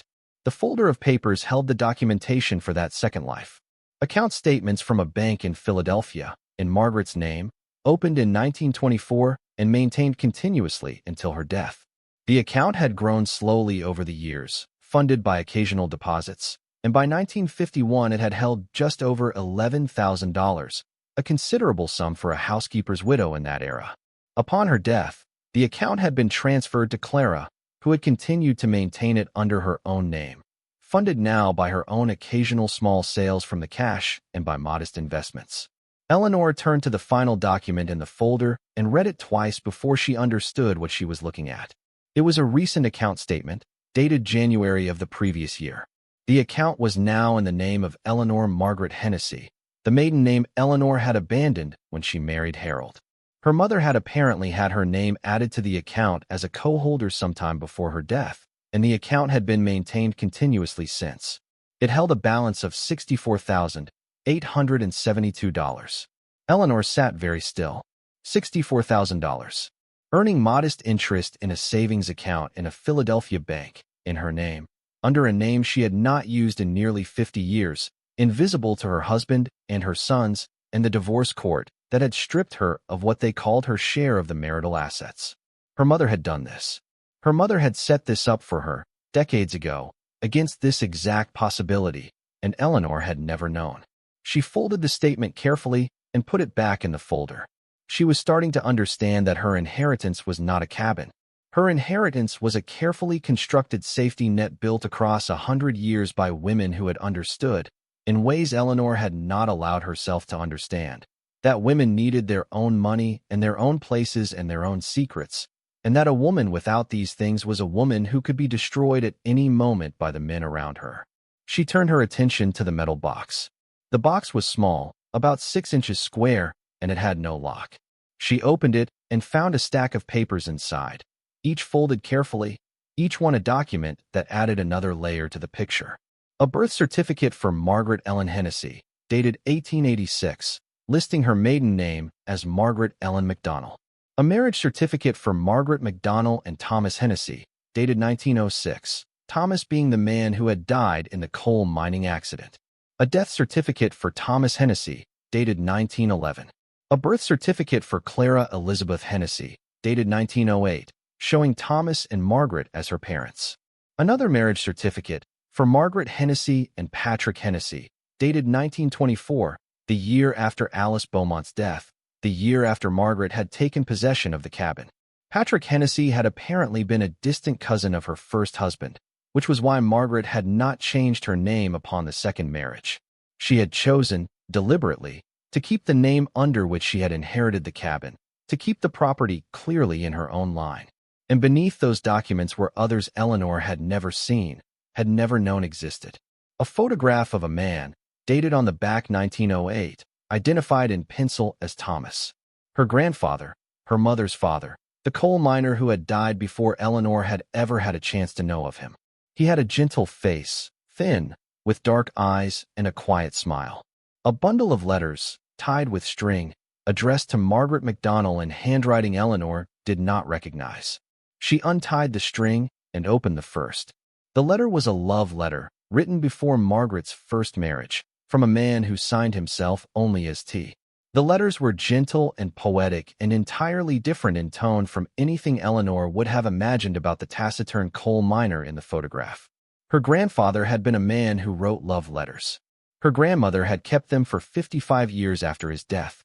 And beneath the letters, wrapped in tissue paper, was a thin gold chain with a small locket. Eleanor opened the locket with fingers that trembled. Inside were two tiny photographs, one of Thomas, the young husband Margaret had lost, and one of Margaret herself, impossibly young, laughing at the camera with her head tilted back. Eleanor closed the locket. She held it in her palm. She felt her eyes fill with tears for the fourth or fifth time since she had arrived at this cabin, and she let them come, because she had a lifetime of not crying to make up for, and because she was grieving not just her own losses, but the losses of women she had never known, women whose full lives she was only now beginning to understand. She set the locket carefully on the table. She would wear it, she decided. When she left the cabin, whenever that might be, she would wear her grandmother's locket next to her mother's wedding ring, and she would carry them with her for the rest of her life, because these two small objects together represented the only inheritance that had ever really been passed down through the women of her family. Not property, not money. Love. Persistent, patient, decades-long love, recorded in photographs and journals and letters that had waited for her. The final parcel, the one wrapped in oilcloth at the back of the wardrobe compartment, she opened last. It was another painting, smaller than the first, perhaps 12 inches by 15. She unwrapped it slowly. It was a portrait, a young woman in three-quarter profile, wearing a dark blue dress with a white collar, her hair pinned up, a single pearl earring visible in her right ear. The brushwork was different from the wheat field painting, more careful, more restrained, the lighting dramatic in a way that seemed almost theatrical. The woman's face was serene, almost sad, her eyes cast slightly downward. There was no signature Eleanor could immediately see. She turned the canvas over. On the back, stamped into the wooden stretcher, was a small mark she did not recognize. A letter V, contained within a circle, above a small crest. Eleanor had no idea what this was. She had no idea whether the portrait was worth $10 or $10 million. But looking at it in the gray light of the snowed-in cabin, she understood that it was old, and it was beautiful, and it had been made by someone who had cared, and that her grandmother's employer had kept it hidden in an outbuilding in the Pennsylvania mountains because her husband had stolen it from a house in Europe in 1899, and the theft had been severe enough to shame his widow into hiding the painting rather than displaying it. She rewrapped the portrait and put it back in the compartment, along with the ledgers and letters and documents. She closed the false bottom of the wardrobe. She arranged her own clothes on the hangers above it, covering the compartment, restoring the appearance of an ordinary closet in an ordinary cabin. On the fourth day, the snow stopped. Eleanor woke to sunlight, the first direct sunlight she had seen since her arrival. It poured through the eastern windows and across the floor of the cabin, catching in the dust motes she had stirred up in her various explorations. She stepped out onto the porch and felt the cold air sharp against her face. The sky was a hard, bright blue. The snow, about 16 inches deep now, had settled into a smooth white blanket across everything. She shoveled the porch with a shovel she had found in the outbuilding, working slowly to avoid straining her back. She cleared a small path to the woodpile and another to the outhouse, which she had not yet used but had inspected and found functional. She did not try to clear the drive. That was beyond her ability. Back inside, she made breakfast from what remained of her food supplies. An apple, a granola bar, tea. She had not eaten a real meal in 4 days and was not yet hungry enough to try the ancient canned goods in the pantry. She would have to leave the cabin soon, at least to get groceries. The county roads would be plowed by now.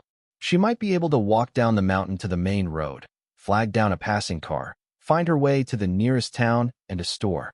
She would think about it. Her phone, when she checked, still showed no signal. She did not particularly mind. She sat at the table and pulled out her small notebook, the one she had been using to take notes from the journal and the letters. She turned to a fresh page and wrote at the top a single phrase. Then she drew a line beneath it and began to list, underneath, everything she had found and everything she had learned and everything she needed to do. The phrase at the top was simply, "What is mine?" Beneath it, she wrote, 1. The cabin. 2 acres in Sullivan County, Pennsylvania. Title clear. Property taxes paid through the current year. 2. The contents of the east outbuilding. 1 painting signed Vincent, landscape, unknown authentication status. 1 box of jewelry, gold and gemstones, unknown appraisal. 1 sack of gold coins, approximately numbered unknown but heavy, various eras, likely numismatic value in addition to bullion value. 3. The contents of the hearth cavity. Leather folio of documents, including Alice Beaumont's letter describing the provenance of items in the east outbuilding. These documents established that the contents were obtained in 1899 under circumstances the donor herself described as improper, and that the donor wished them either kept, sold quietly, or someday returned to the original family, but not allowed to pass to her own heirs. 4. The contents of the wardrobe compartment. 2nd painting, portrait, and signed but bearing a mark that may help authentication. Additional documents including my grandmother's ledgers, her financial records, letters, photographs, and personal items. Also, a Philadelphia bank account in my maiden name containing approximately $64,000. 5. The emotional inheritance. A journal spanning 4 decades in my mother's hand. A journal spanning 3 decades in my grandmother's hand before that. Photographs I had never seen. Letters from a grandfather I never knew. The full history of 3 generations of women in my family who understood, long before I did, that a woman without secret resources is a woman at the mercy of men who mean her harm. She looked at the list. She thought about it for a long time. Then she turned to the next page of the notebook and began to list what she needed to do. 1. Have the paintings authenticated. She did not know how to do this. She had never needed such a service. But she knew that museums did it. She knew there were experts who specialized in Dutch painters, in European art of particular periods, in the history of stolen artworks. She knew that if the Vincent was what she suspected it might be, the process would not be simple. It would involve provenance research, scientific analysis, comparison with known works. It would involve, almost certainly, discussions with law enforcement or international cultural property experts about the origins of a painting stolen in 1899. It would take months or years. It might, at some point, involve decisions about whether to return the painting to an original family if one could be identified. Eleanor considered that possibility carefully. She tried to be honest with herself. Could she give back a painting that might be worth tens of millions of dollars when she was a 70-year-old woman who had just been stripped of everything by a family that had stopped loving her? She did not yet know. She wrote the question down. She did not try to answer it. 2. Have the jewelry and coins appraised. This was more manageable. There were reputable appraisers. She would need to find one she could trust. One who could be discreet. One who would not immediately assume that an older woman in a cardigan was trying to fence stolen goods. 3. Decide what to do about the house closing. Daniel's last message, the one she had received the night she arrived at the cabin, had said the closing was in 4 days. That closing would have been today. She had missed it. The sale of the house on Birchwood Lane had proceeded, or not proceeded, without her. She did not know which. She did not know what signatures had been forged, if any. She did not know what legal consequences might now be falling on her head. She looked at the paragraph she had just written, and she found that she did not particularly care. The house on Birchwood Lane was not her home. It had not been her home for a long time. though she had not admitted it to herself until she left. A home is a place where you are wanted.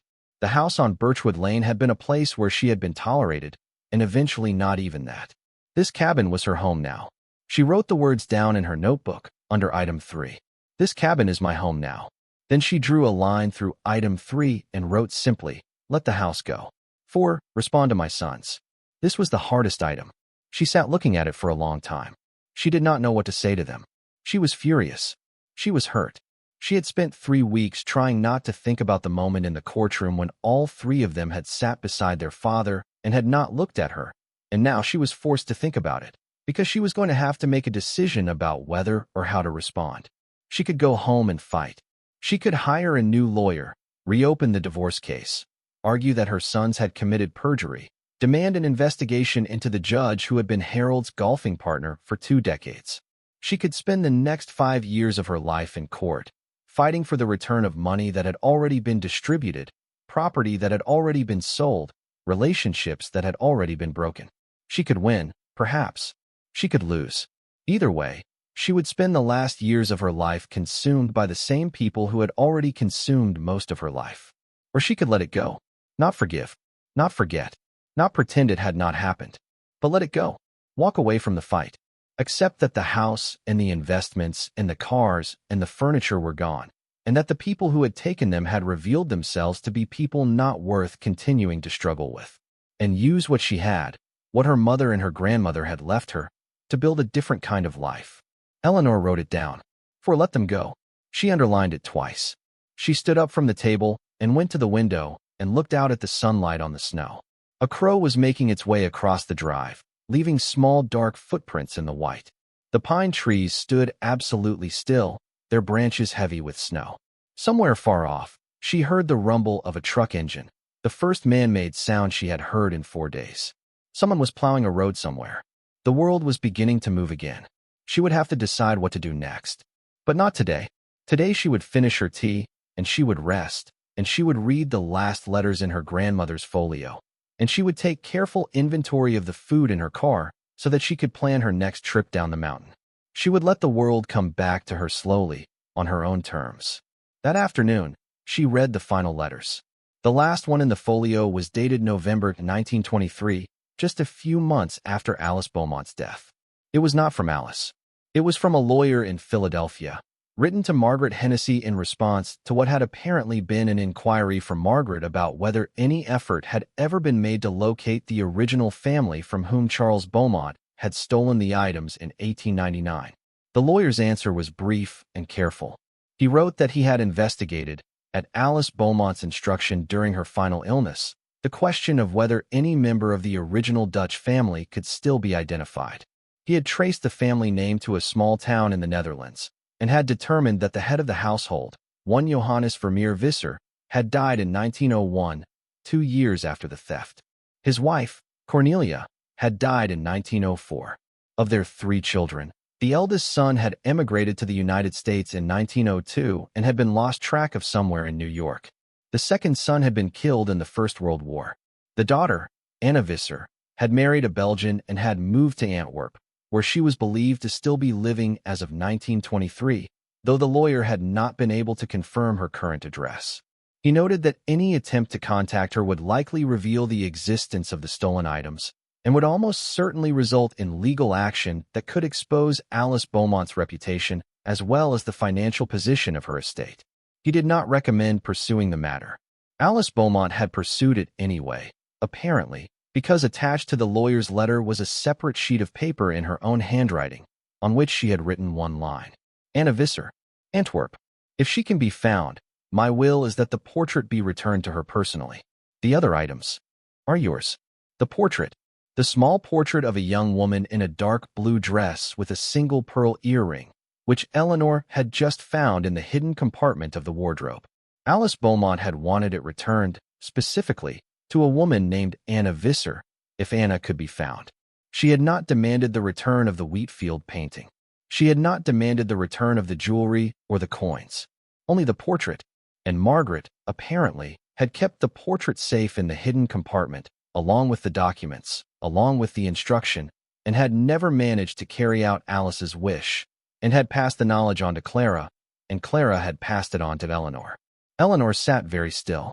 Anna Visser would have been born around 1890, based on the dates in the lawyer's letter. She would have been 33 in 1923. She would now, if by some miracle she were still alive, be 136 years old. She was certainly dead, but her descendants might still exist. Her children, her grandchildren, the family whose great-great-grandfather had been robbed in 1899 and whose losses had been carried forward by strangers across 5 generations, might still be locatable somewhere in Belgium or the Netherlands or elsewhere in the world. Eleanor wrote it down in her notebook on a fresh page. Anna Visser, Antwerp, Belgium, born approximately 1890. Possible descendants to be located. She did not yet know if she would try to find them. She did not yet know what she would do with any of what she had inherited. But she understood now that the choice was hers, as her mother had written it would be, and that there was time to decide, and that she did not have to decide today, and that whatever she did decide, she would not decide alone. She had her mother's journal. She had her grandmother's letters. She had the voices of 2 women who had walked this path before her, quietly, patiently, across 100 years, and they would help her. They were helping her already. The sun was beginning to set over the mountains when she heard the engine. It was louder than a distant plow. It was growing louder. Eleanor stepped to the window and looked out toward the drive, and through the bare branches of the trees she could just make out, at the edge of the cleared stretch of gravel where the main road ran, the dark shape of a vehicle that had stopped and was beginning to turn toward the cabin. A pickup truck, heavy, with a plow blade on the front. It was pushing through the deep snow of the cabin's private drive, inch by inch, making its way up the slope. Eleanor stood at the window and watched it come. She did not know who was driving. It could have been a neighbor. It could have been a county employee. It could have been any number of people with legitimate reasons to be in these mountains. But there was a small, cold certainty in her chest that said it was none of those people. The truck pushed through the last stretch of drive and came to a halt perhaps 20 feet from the cabin. The driver's door opened. A man stepped out. He was bundled in a heavy coat and a hat, and the low sunlight was behind him, so Eleanor could not see his face at first. He turned and took a few steps toward the cabin, and the light caught him differently, and Eleanor saw who it was. It was Daniel, her eldest son, standing in the snow in front of the cabin her mother had left her, 45 years old, a corporate lawyer from Boston who had flown or driven to Pennsylvania and hired a truck with a plow and climbed a mountain road in winter, all to find his mother and bring her back to sign the papers she had not signed, to close the deal he needed closed, to tie up the last loose end in the project of removing her from the life she had built. He looked up at the cabin. His eyes met hers through the window. Eleanor did not move. She did not wave. She did not smile. She simply looked at him, her oldest child, the boy she had held in her arms the day he was born, the man who had sat beside his father and testified that she was unstable and incompetent, and she understood that she was looking at a stranger, and that she had been looking at a stranger for a very long time, and that the real decision she was going to have to make in the days to come was not about paintings or coins or cabins. The real decision was about whether, and on what terms, she was ever going to let this stranger back into her life. She stepped away from the window, and she walked to the door, and she drew the bolt across it, and she sat down in her rocking chair in front of the fire, and she waited for him to knock. He knocked within 30 seconds. 3 sharp raps, the kind of knock a lawyer uses when he means to convey authority. Mom. His voice was muffled through the heavy oak door, but unmistakable. Mom, I know you are in there. I saw you at the window. Open the door. Eleanor did not answer. She sat in the rocking chair and watched the fire and listened to her own breathing. She had not planned what she would say. She had not planned anything about this moment, because she had not imagined that this moment would come, that one of her sons would actually track her down here, that any of them would have cared enough or been angry enough to drive 5 hours and hire a plow truck to do it. He knocked again, harder. Mom, this is ridiculous. It is freezing out here. We need to talk. Open the door, please. She noted the please. It had been added like a concession, the way Harold used to add please when he wanted something and knew he was not asking kindly enough to get it. She had learned, across 46 years of marriage, to recognize the precise weight of Harold's pleases, and she recognized now that Daniel had learned it from him. The silence stretched. Outside, she heard him pacing, The crunch of his boots on the snow of the porch, the creak of the boards under his weight. He knocked a third time, and this time his voice was different, colder. Mom, I drove 5 hours to get here. The realtor has been calling me for 4 days because you missed the closing. Do you understand what this means? Do you understand the position you have put us in? There are contracts that have been violated. There are lawyers involved. You cannot just disappear like this. You are 70 years old. You cannot make this kind of decision without talking to your family. Eleanor closed her eyes. She felt something shift in her chest, something that had been waiting for this exact combination of words. You cannot make this kind of decision without talking to your family.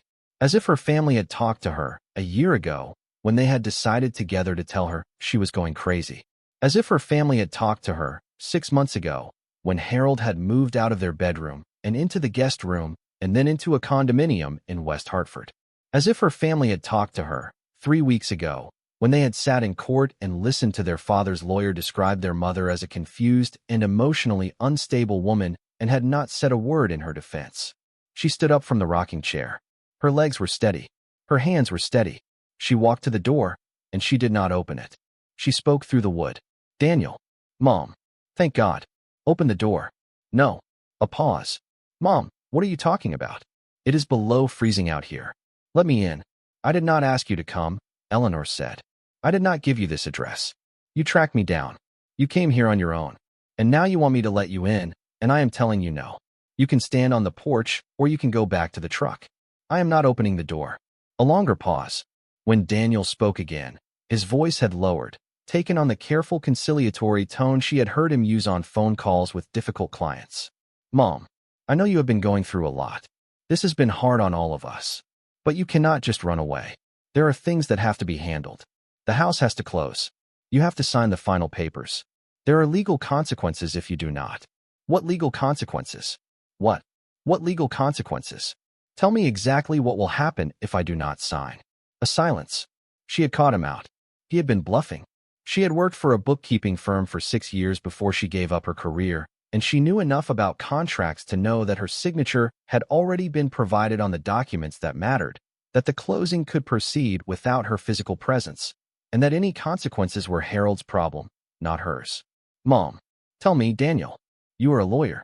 What legal consequences? The buyer could sue. It would complicate things. The buyer could sue Harold, Eleanor said. Not me. I signed the original listing agreement under duress. Rebecca Chun has documentation. If there is any lawsuit, my position is that my signatures on all of these documents were obtained under coercion during a period in which I was under significant emotional stress related to the divorce, and that I am withdrawing my participation in the sale. That is her advice. That is what I am prepared to say. So tell me again, what are the legal consequences to me? The silence on the other side of the door was longer this time. Mom, Daniel said finally. Please, can we just talk? We are talking. I mean face to face. Please. I came all this way. Let me come inside. Eleanor considered. She considered the cabin behind her, the hiding places, the journal, the documents, the paintings wrapped in the earth 30 feet away. She considered what Daniel might see, what he might notice, what he might report back to his brothers and his father. She considered that her son was a corporate lawyer, trained to find value, trained to spot weakness, trained to turn information into advantage. No, she said. What? I said no. You are not coming inside. You can say what you came to say from the porch, or you can leave. Mom, this is insane. Is it? Yes. You are my mother. I am worried about you. You are worried about me. Yes. Daniel. Yes. If you were worried about me, you would not have sat in that courtroom 3 weeks ago. If you were worried about me, you would have called me once, even once, in the 6 months between when your father moved out and when the divorce was finalized. If you were worried about me, you would not have sent 3 messages in 4 days asking when I was going to sign papers and none asking whether I was all right. You are not worried about me, Daniel. You are worried about the closing. You are worried about whatever deal your father promised you for helping him clean up the mess he made. You have not been worried about me in a long time. Maybe you never were. I do not know anymore. But whatever this is, it is not worry. And I am not going to let you into this cabin, and I am not going to sign any more papers, and I am not going to come back to Hartford. And if you want to talk to me, you can do it through my lawyer, whose number I assume you already have. The silence after that was the longest yet. She could hear him breathing on the other side of the door. She could almost hear him thinking. "Mom," he said at last, and his voice had changed again, had dropped into something rawer, something that sounded almost like the boy he had been 30 years ago before the practice of law had taught him to speak in the voice of his clients. "I do not know what to say." "Then do not say anything," Eleanor said. "Go home. It is dark. The roads are bad. You have a plow truck. I cannot drive back to Boston tonight. There are motels in Scranton. I passed 3 on the way up. You can find a room. Mom." "Goodbye, Daniel." She turned from the door and walked back to her rocking chair, and she sat down, and she looked at the fire. Outside, she heard him pace on the porch for another minute, and then she heard the boards creak as he stepped back down, and then she heard the truck door open and close, and the engine start. The headlights swept briefly across the windows of the cabin as he turned the truck around, and then he was driving back down the drive he had just plowed, and the sound of the engine faded, and the cabin was quiet again. Eleanor sat in the quiet for a long time. She did not cry. She realized, finished with crying for today. She had done her crying earlier, over the journal, over the photograph of her grandfather, over the locket. The encounter with Daniel had not produced tears. It had produced something harder and cleaner, something she had not expected. It had produced clarity. She understood now what she was going to do. Or at least, she understood the shape of it, the broad outline. She was not going back to Hartford. She was not returning to the life of the woman who had been Harold Whitmore's wife. That woman was dead, and Eleanor was not going to try to resurrect her. She was staying here, in the cabin, for as long as it took to decide what came next. She would find a way to make the cabin livable. She would have the roof inspected, the chimney swept, the well tested, the septic system serviced, the electricity restored, if there had ever been electricity. She did not yet know. She would buy a generator if she had to. She would learn to drive on mountain roads in winter. She would hire someone reliable to plow her drive when the snow came. She would find a grocery store in the nearest town, and a doctor, and a hardware store, and whatever other infrastructure a 70-year-old woman needed to live alone in the mountains of Pennsylvania. She would have the paintings authenticated, quietly, through a reputable institution, probably a university museum, probably with help from Rebecca Chun in finding the right expert. She would not rush. She had time. The paintings had waited 100 years in the earth. They could wait a few more months while she found the right person to examine them. She would have the jewelry and the coins appraised. Also quietly. Also carefully. She decided in that moment, try to find Anna Visser's descendants. She would try to return the portrait to them. Not because she owed it to them, exactly, though perhaps she did, but because her grandmother's employer had wanted it returned, and her grandmother had preserved the instruction, and her mother had preserved it after her, and Eleanor had inherited not just the painting, but the responsibility that came with it, and she would honor what 3 generations of women had been unable to honor. She would use whatever money she made from selling the other pieces, the jewelry, the coins, the wheat field painting if it proved authentic, to support herself for the rest of her life, and to hire investigators and historians, and whatever experts were needed to find a Belgian family whose great-great-grandmother had been robbed in 1899. It was a project, a real one, the first real project she had undertaken in her own name, for her own reasons, in 50 years. She was going to be busy. She sat in the rocking chair and she felt, for the first time since the divorce had begun, something that might have been excitement, something that might have been hope. Not the desperate hope of a woman clinging to a collapsing life, but the quieter hope of a woman beginning a new one. Her sons were a separate problem. Daniel would go back to Hartford and tell his brothers and his father what he had seen. They would regroup. They would probably try again, in other ways. A letter from a lawyer. A wellness check from the police, perhaps, claiming she was in distress. A court motion to have her declared incompetent, so that they could force her signature on the remaining papers. She had read about such things happening to older women. She knew it was a possibility. She would need Rebecca Chun to file preemptive documentation, a psychiatric evaluation establishing her competence, a letter of intent regarding her living situation, powers of attorney revoked, wills updated, if she had one. She did not think she had one. She had never imagined she would need one separate from Harold's. She would need to make one now, quickly, to ensure that nothing she owned could be contested or redirected by her sons if something happened to her. She wrote all of this down in her notebook, page after page, as the fire burned low and the sky outside darkened from blue to indigo to black. She was no longer cold. She was no longer tired. She was making lists and plans, the way she had made lists and plans for the family schedule when the boys were young. Only now the lists were for herself, and the plans were for herself, and every item on the list was something that would benefit the woman she was becoming rather than the family she had served. It was nearly 9 in the evening when her phone, sitting on the table across the room, gave a small chime. A single text had arrived through a sliver of signal that had opened and closed in the mountain air.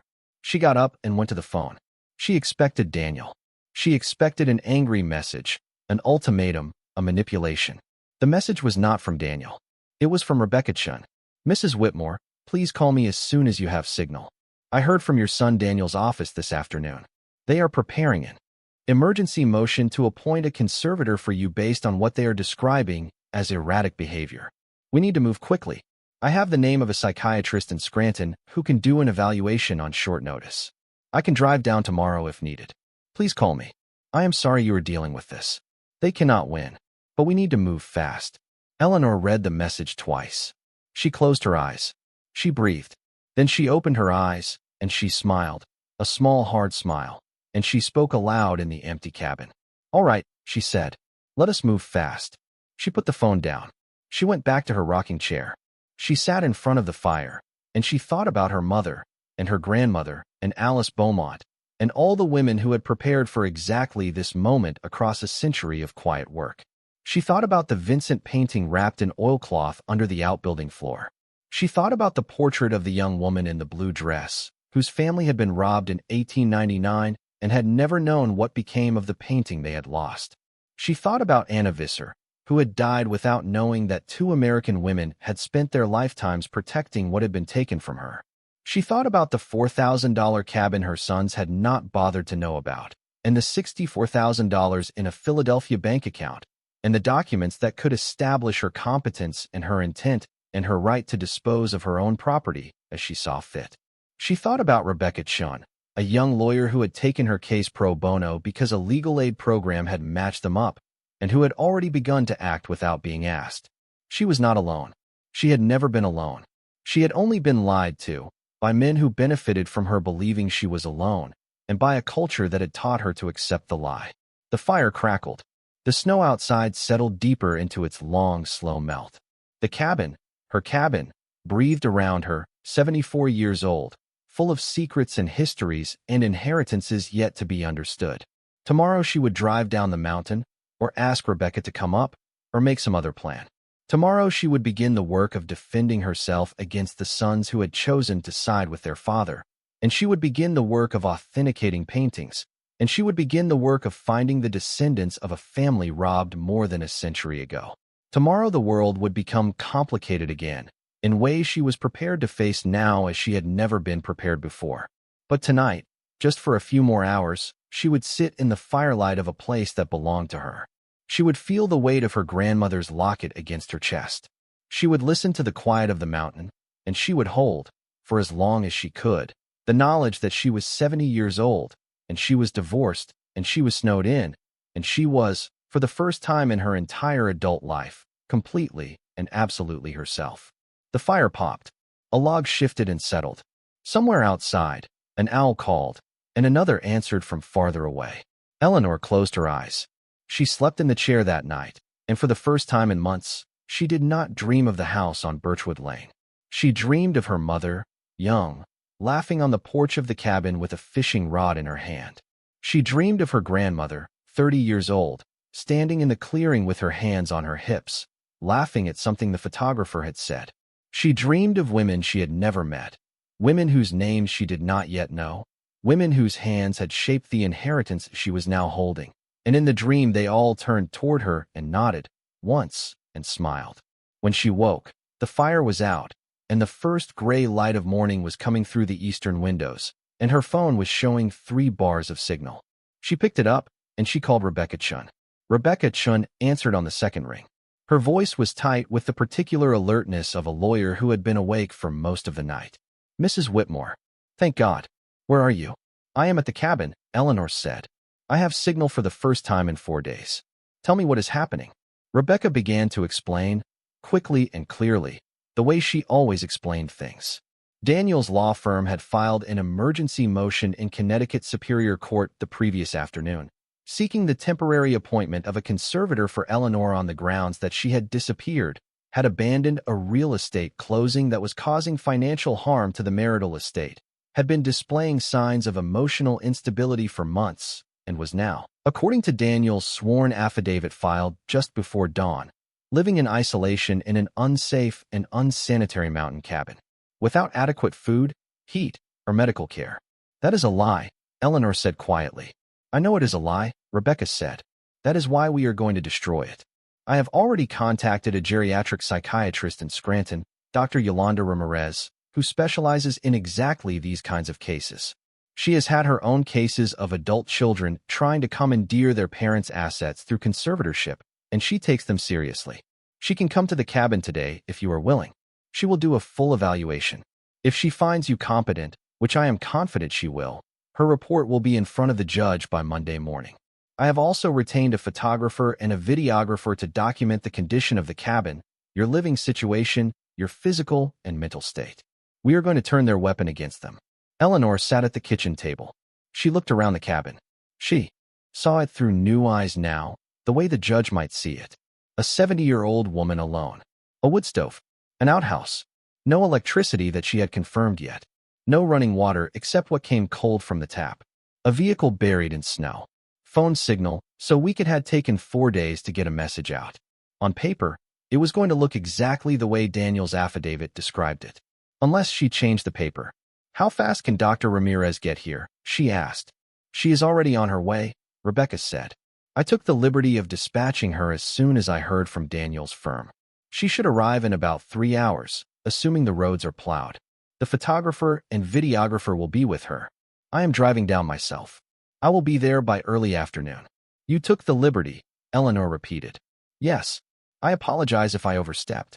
I can call them all back. No, Eleanor said. Do not call them back. Send them. Send everyone. I will be ready. She hung up and stood and went to the bedroom area of the cabin and looked at herself in the cracked mirror above the dresser.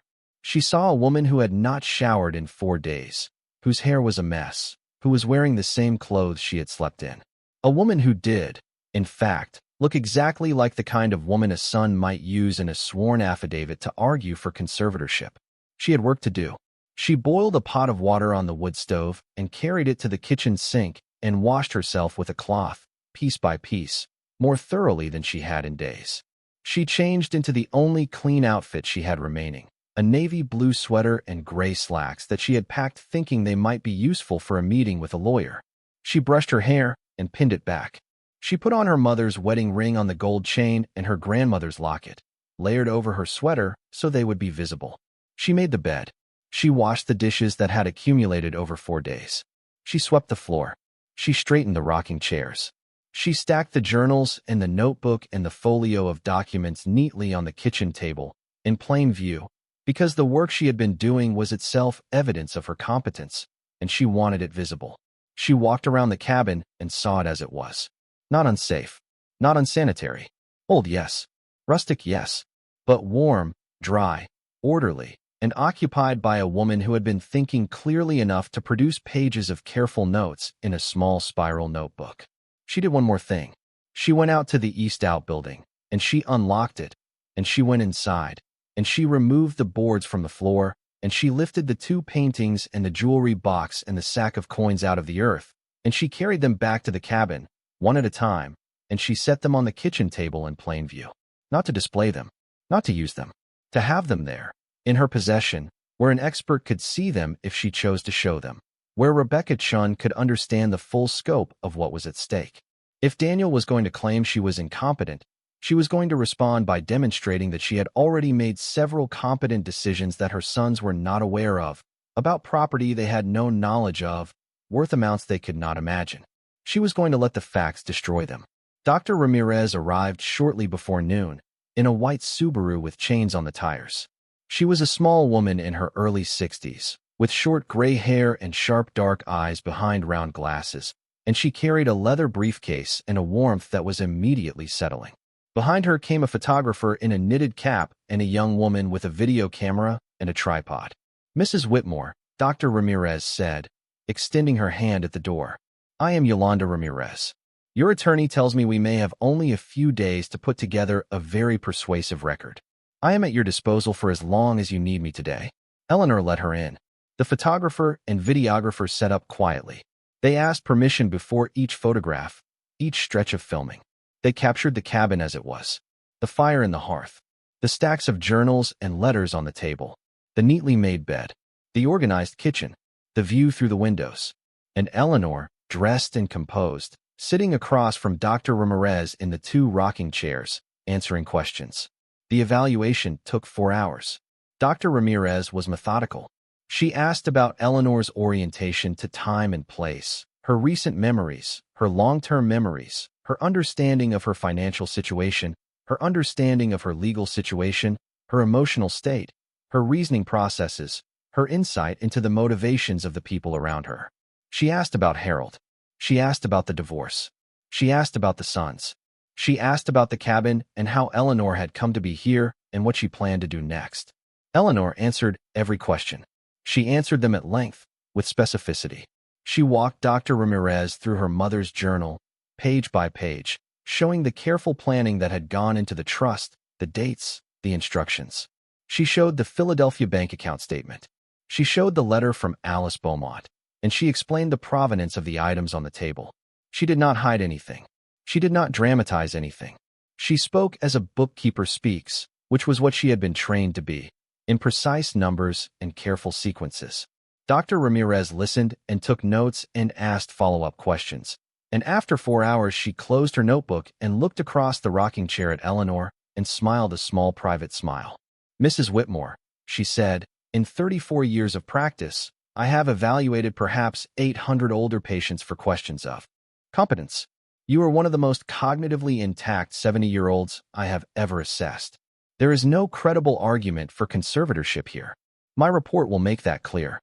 Thank you, Eleanor said. I want to say one more thing, Dr. Ramirez added. This is not a medical opinion. This is a personal one. Your sons are doing something to you that I have seen many times before. It is always the same pattern. Adult children who have benefited from their mother's labor for decades decide, at the moment the mother becomes vulnerable, that they are going to secure the assets before anyone else can. They do it by claiming she is confused. They hire lawyers who specialize in these kinds of challenges. They use the language of care to disguise what is actually a kind of theft. I see it constantly, and it enrages me, and I want you to know that I will write the most thorough, the most airtight, the most unassailable report I can write, and I will testify in court if necessary, and I will do it because what is happening to you should not be allowed to happen to anyone. Eleanor felt her eyes fill, but she did not let the tears come. She nodded. Thank you, she said again. Rebecca Chin arrived as Dr. Ramirez was preparing to leave. The two women conferred briefly on the porch, and then Dr. Ramirez drove away with the photographer and the videographer, and Rebecca came inside and set her bag down on the table and looked around the cabin. This is not at all what Daniel described, she said. No, Eleanor said. She is going to be very angry when she sees the report. Yes. Good, Rebecca said. I want them to be very angry. Angry people make mistakes. They sat at the kitchen table, and Eleanor showed Rebecca the paintings. She showed her the jewelry box.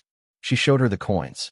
She showed her the letters and the journals and the Philadelphia bank account and the legal trust documents her grandmother's lawyer had prepared in 1923. Rebecca listened without interrupting. When Eleanor was finished, Rebecca sat quietly for a long moment. Then she said, carefully, I want to make sure I understand what I am looking at. You are telling me that your grandmother's employer left her a collection of items in 1923, that the items were stolen from a family in the Netherlands in 1899, that one of them is a landscape painting signed Vincent, and that you have a documented chain of custody proving all of this. Yes, and your mother and grandmother each kept these items safely, undisclosed, for 100 years. Yes, and now you have inherited them, in a way that is entirely separate from the marital property of your divorce, since the property has been continuously titled through your grandmother's and mother's names, and through a trust that predates your marriage by decades. Yes. Rebecca took off her glasses and cleaned them carefully on the hem of her shirt and put them back on. "Mrs. Whitmore," she said, "you are going to be all right. I want you to understand that. You are going to be completely all right." Eleanor nodded. "I know," she said. They spent the rest of the afternoon making plans. Rebecca would drive back to Hartford that night with copies of the key documents, photographs of the paintings and the jewelry and the coins, and Dr. Ramirez's preliminary impressions. She would file an opposition to the conservatorship motion first thing Monday morning, supported by the psychiatric evaluation and by a counterpetition arguing that Daniel's sworn affidavit was knowingly false and should be sanctioned. She would also begin the process of establishing Eleanor's sole title to the cabin and its contents as separate, non-marital property, which would be straightforward because the chain of custody was clean. She would refer Eleanor to a specialist in art authentication at the University of Pennsylvania, a Dr. Margaret Ashton, whom Rebecca had encountered in a previous case involving an estate with contested artworks. "I will make the introduction this week," Rebecca said. "Dr. Ashton is discreet and careful. She will not rush. She will not announce anything. She will simply examine the paintings and tell us what we are dealing with. After that, we will decide how to proceed." "What about returning the portrait?" Eleanor said. "To the Visser family, if they can be found." Rebecca nodded slowly. "That is a separate process. Locating descendants of a family from 1899 is complex. There are organizations that specialize in it, particularly for cases involving art stolen during war, but also for earlier thefts. I can put you in touch with one of them, a nonprofit based in New York called the Heritage Restitution Project. They have been doing this work for decades. They are meticulous, and they do not take a percentage, which matters, because it means their motives are clean." "Yes," Eleanor said. "Connect me with them." Rebecca left at dusk. Eleanor stood on the porch and watched the headlights of her car recede down the drive and around the bend, and then she went back inside and built up the fire. She was tired in a way she had not been tired in weeks, the good tired of a long day of meaningful work, and she slept that night in the actual bed, under her grandmother's quilt, and she slept through until morning without dreaming. The conservatorship motion was denied the following Tuesday. Rebecca called her with the news at 2 in the afternoon, her voice pitched with the controlled satisfaction of a lawyer who has won the first round of a larger fight. The judge had read Dr. Ramirez's report. The judge had reviewed the photographs and video documentation of the cabin. The judge had considered the sworn affidavit Eleanor herself had submitted, detailing her financial independence through the Philadelphia bank account her mother had established in her maiden name. And the judge had dismissed Daniel's motion with prejudice, meaning it could not be refiled, and had referred Daniel's affidavit to the state bar for review on the question of whether a licensed attorney had knowingly submitted false statements to the court. "Daniel is facing a bar complaint," Rebecca said. "This is a big deal. His firm will have to decide whether to keep him. Other attorneys in his practice will distance themselves. This is going to follow him for the rest of his career." Eleanor was quiet for a long moment. "He did it to himself?" she said finally. "Yes. Is there any chance they will try again?" "Through the courts, no. Not with the same judge, not after this ruling. They might try other tactics. They might attempt to contact you directly to pressure you. They might approach your neighbors, though you do not yet have neighbors here in any meaningful sense. They might try to plant stories in their social networks about you. But the legal route is closed. Your competence is established. Your property is protected. And now, we begin the next phase." The next phase moved fast once it began. Dr. Margaret Ashton, the art historian from the University of Pennsylvania, drove up to the cabin on a bright April morning 2 weeks later. She was in her early 50s, tall and angular, with graying hair pulled back in a loose braid and the kind of focused attention that suggested she spent most of her life looking at things very carefully. She arrived with a colleague, Dr. Peter One, a specialist in pigment analysis and forensic art authentication. They set up a small portable examination station on the kitchen table. Eleanor had cleared it for them. She brought out the 2 paintings, the wheat field signed Vincent, and the portrait of the young woman in the blue dress.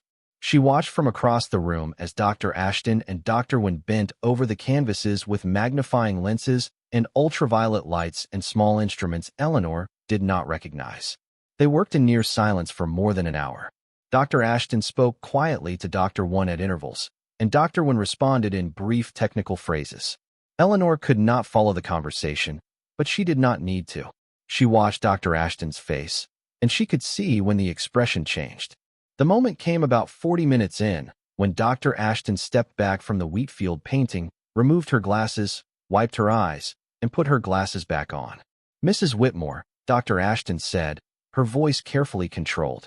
"Could you tell me again the story of how this painting came to be in this cabin?"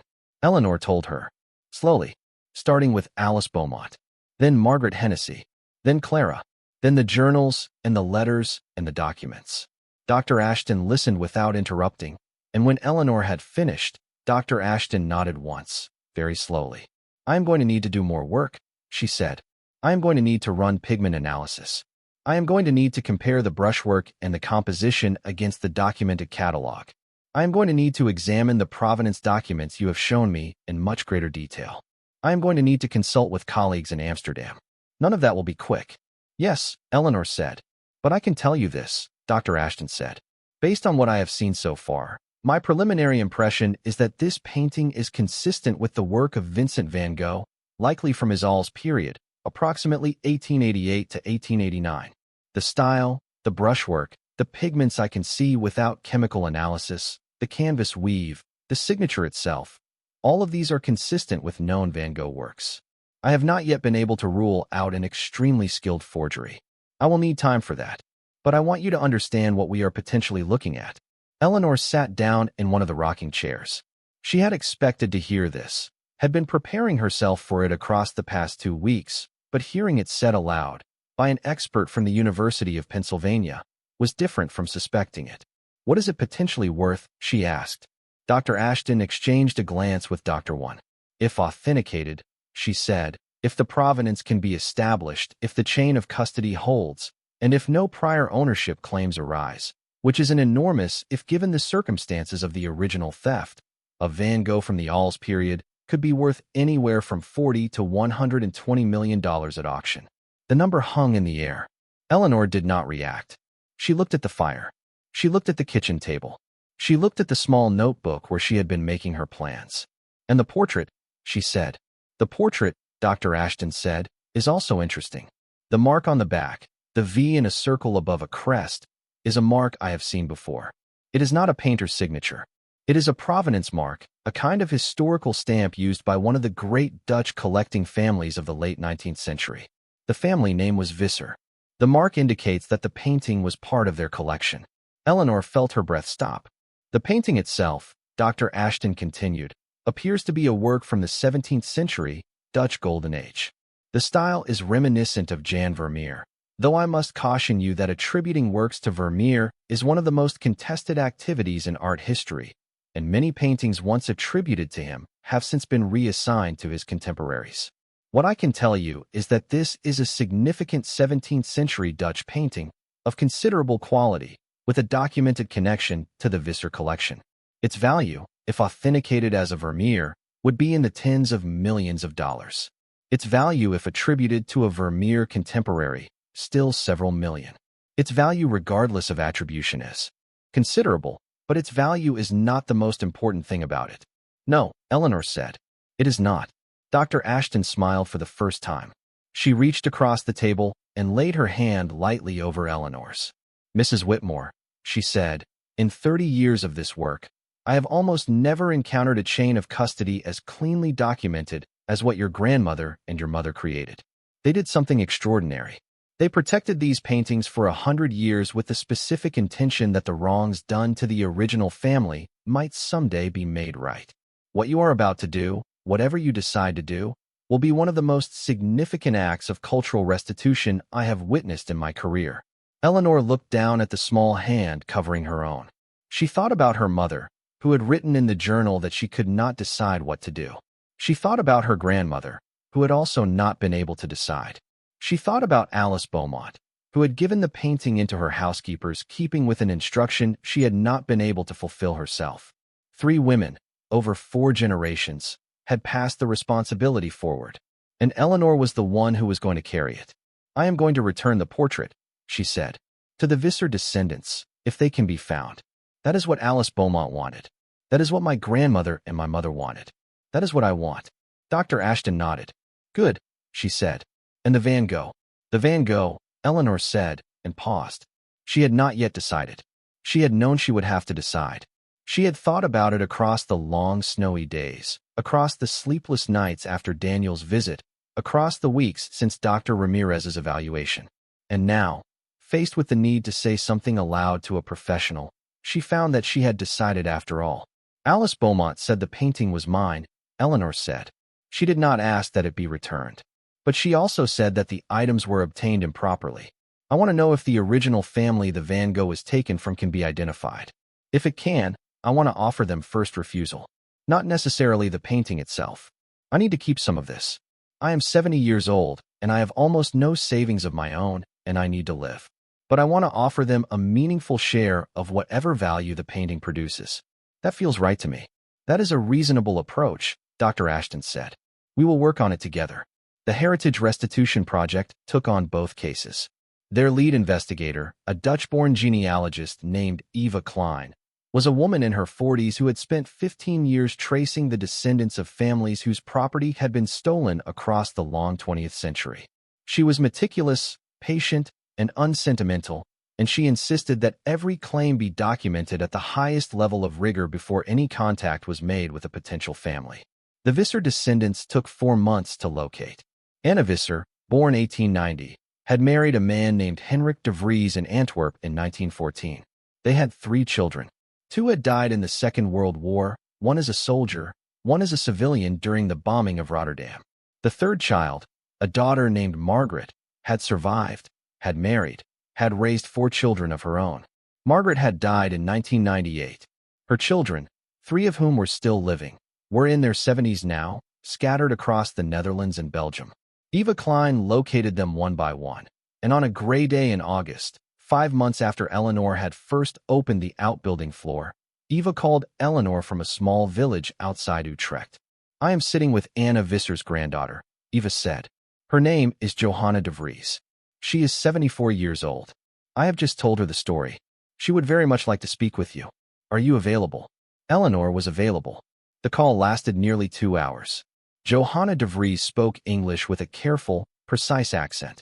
She explained that her family had always known that something had been stolen from the great-grandfather's home in 1899 because it had been part of the family story, passed down through generations, a sense of loss that had never been specified in detail. Her grandmother Anna had occasionally spoken of a painting that had hung in her own mother's bedroom, a small portrait of a woman in a blue dress, which had vanished at some point during Anna's childhood. Anna had described it once to Margaret, who had described it once to Johanna. And now, Johanna said, her voice unsteady, you are telling me it exists. It is in Pennsylvania. In a cabin. My grandmother died in 1967. She spoke of this painting until the end of her life. Yes, Eleanor said. It exists. It is here. It has been cared for by 3 generations of women in my family, so that it could one day come home. There was a long silence on the other end of the line. When Johanna spoke again, she was weeping. I do not know what to say to you, Johanna said. I do not know how to say thank you for something like this. You do not need to say anything, Eleanor said. Her own eyes were wet, though she had not noticed when the tears had started. You do not owe me any thanks. What was taken should never have been taken. 3 women in my family spent their lives making sure it could be returned. I am only the last step in a journey that was theirs more than mine. The portrait traveled in October. Eleanor did not fly to Belgium. She was 70 years old, and she had never flown internationally, and she did not want to begin now. Eva Klein and Dr. Ashton accompanied the painting, with full legal documentation, full insurance, and a small security detail. The handover took place in a private ceremony in a museum in Amsterdam, with Johanna de Vries and her 2 surviving siblings and their children in attendance. The portrait was formally identified by experts as a work by Johannes Vermeer, painted approximately 1665, missing from the documented catalog of Dutch painting for 126 years. Its value was assessed at between $50 and $80 million. The de Vries family had no intention of selling it. They were going to loan it permanently to the Rijksmuseum, under their family name, to honor their great-grandmother Anna and the mother whose bedroom it had hung in for generations before 1899. Eleanor watched the ceremony on a video feed, sitting at her kitchen table in the cabin, a cup of tea cooling beside her. She saw Johanna de Vries approach the painting, saw her touch the frame gently, saw her turn to the camera, and say the words she and Eleanor had agreed on, that the painting was home, that it had been held for them across a century by strangers who had become family, and that Eleanor Whitmore of Sullivan County, Pennsylvania, would always have a seat at their table. Eleanor closed the laptop. She sat in the quiet of the cabin for a long time. She thought about her mother. She thought about her grandmother. She thought about Alice Beaumont. She thought about Anna Visser, who had died in 1967, having never seen the painting from her childhood again, whose granddaughter had now seen it hung in the Rijksmuseum with the family name below it. She thought about the long, slow arc of justice, how it moved across generations, how it required patience no single lifetime could supply, how women in particular had always understood this because women had always had to. The Van Gogh took longer. The provenance research was extraordinarily complex. Eva Klein, together with a Dutch colleague and an American specialist in late 19th century art theft, spent 8 months tracing the painting's origins. It had not, as it turned out, been stolen directly from Vincent van Gogh. It had been stolen from a minor French collector named Léon Boudreau, who had purchased it from Van Gogh's brother Theo in 1891, a few months after the painter's death. Boudreau had displayed it in his home in the Loire Valley for 7 years. In 1898, Charles Beaumont, a wealthy American touring Europe, had visited Boudreau's home as part of a social introduction, had admired the painting, and had offered to purchase it. Boudreau had refused. A year later, Boudreau's home had been burglarized, and the painting had disappeared, along with several other small but valuable items. The burglary had never been solved, but Beaumont had left Europe shortly after, and the painting had been added to his private collection in Philadelphia, where it had remained, hidden away, until his death in 1917. Boudreau had died in 1924, childless and unmarried. He had willed his remaining property to a nephew, Henri Boudreau, who had raised a family of his own. Eva Klein traced the descendants forward. Léon Boudreau's grandnephew, great-grandnephews, great-great-grandnephews. The family was now spread across France and Quebec. Eva identified the current heads of the family, 2 brothers in their 60s living in Montreal, who had inherited a modest estate and a few family papers, but no significant wealth. Eleanor called them together, with Eva translating from French when necessary. She told them the story. She told them she intended to sell the Van Gogh at auction. She told them she wanted to split the proceeds, 50% to her, 50% to them, after fees and expenses. The brothers were silent for a long time. Then the elder one, a retired schoolteacher named Bernard Boudreau, spoke quietly in careful English. "Madame Whitmore," he said, "we have never had anything like this. We have never had a dispute about stolen art. We have never had ancestors who were robbed. We only know the stories our grandfather told us, about his uncle Léon who loved a painting and lost it.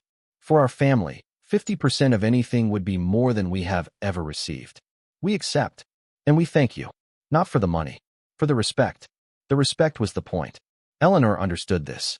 She had carried the responsibility for 10 months now, across journals and letters and evaluations and phone calls and legal filings and video ceremonies, and the point had never been the money. The point had been respect. Respect for what had been taken. Respect for the people it had been taken from. Respect for the women in her family who had kept faith with a 100-year-old promise.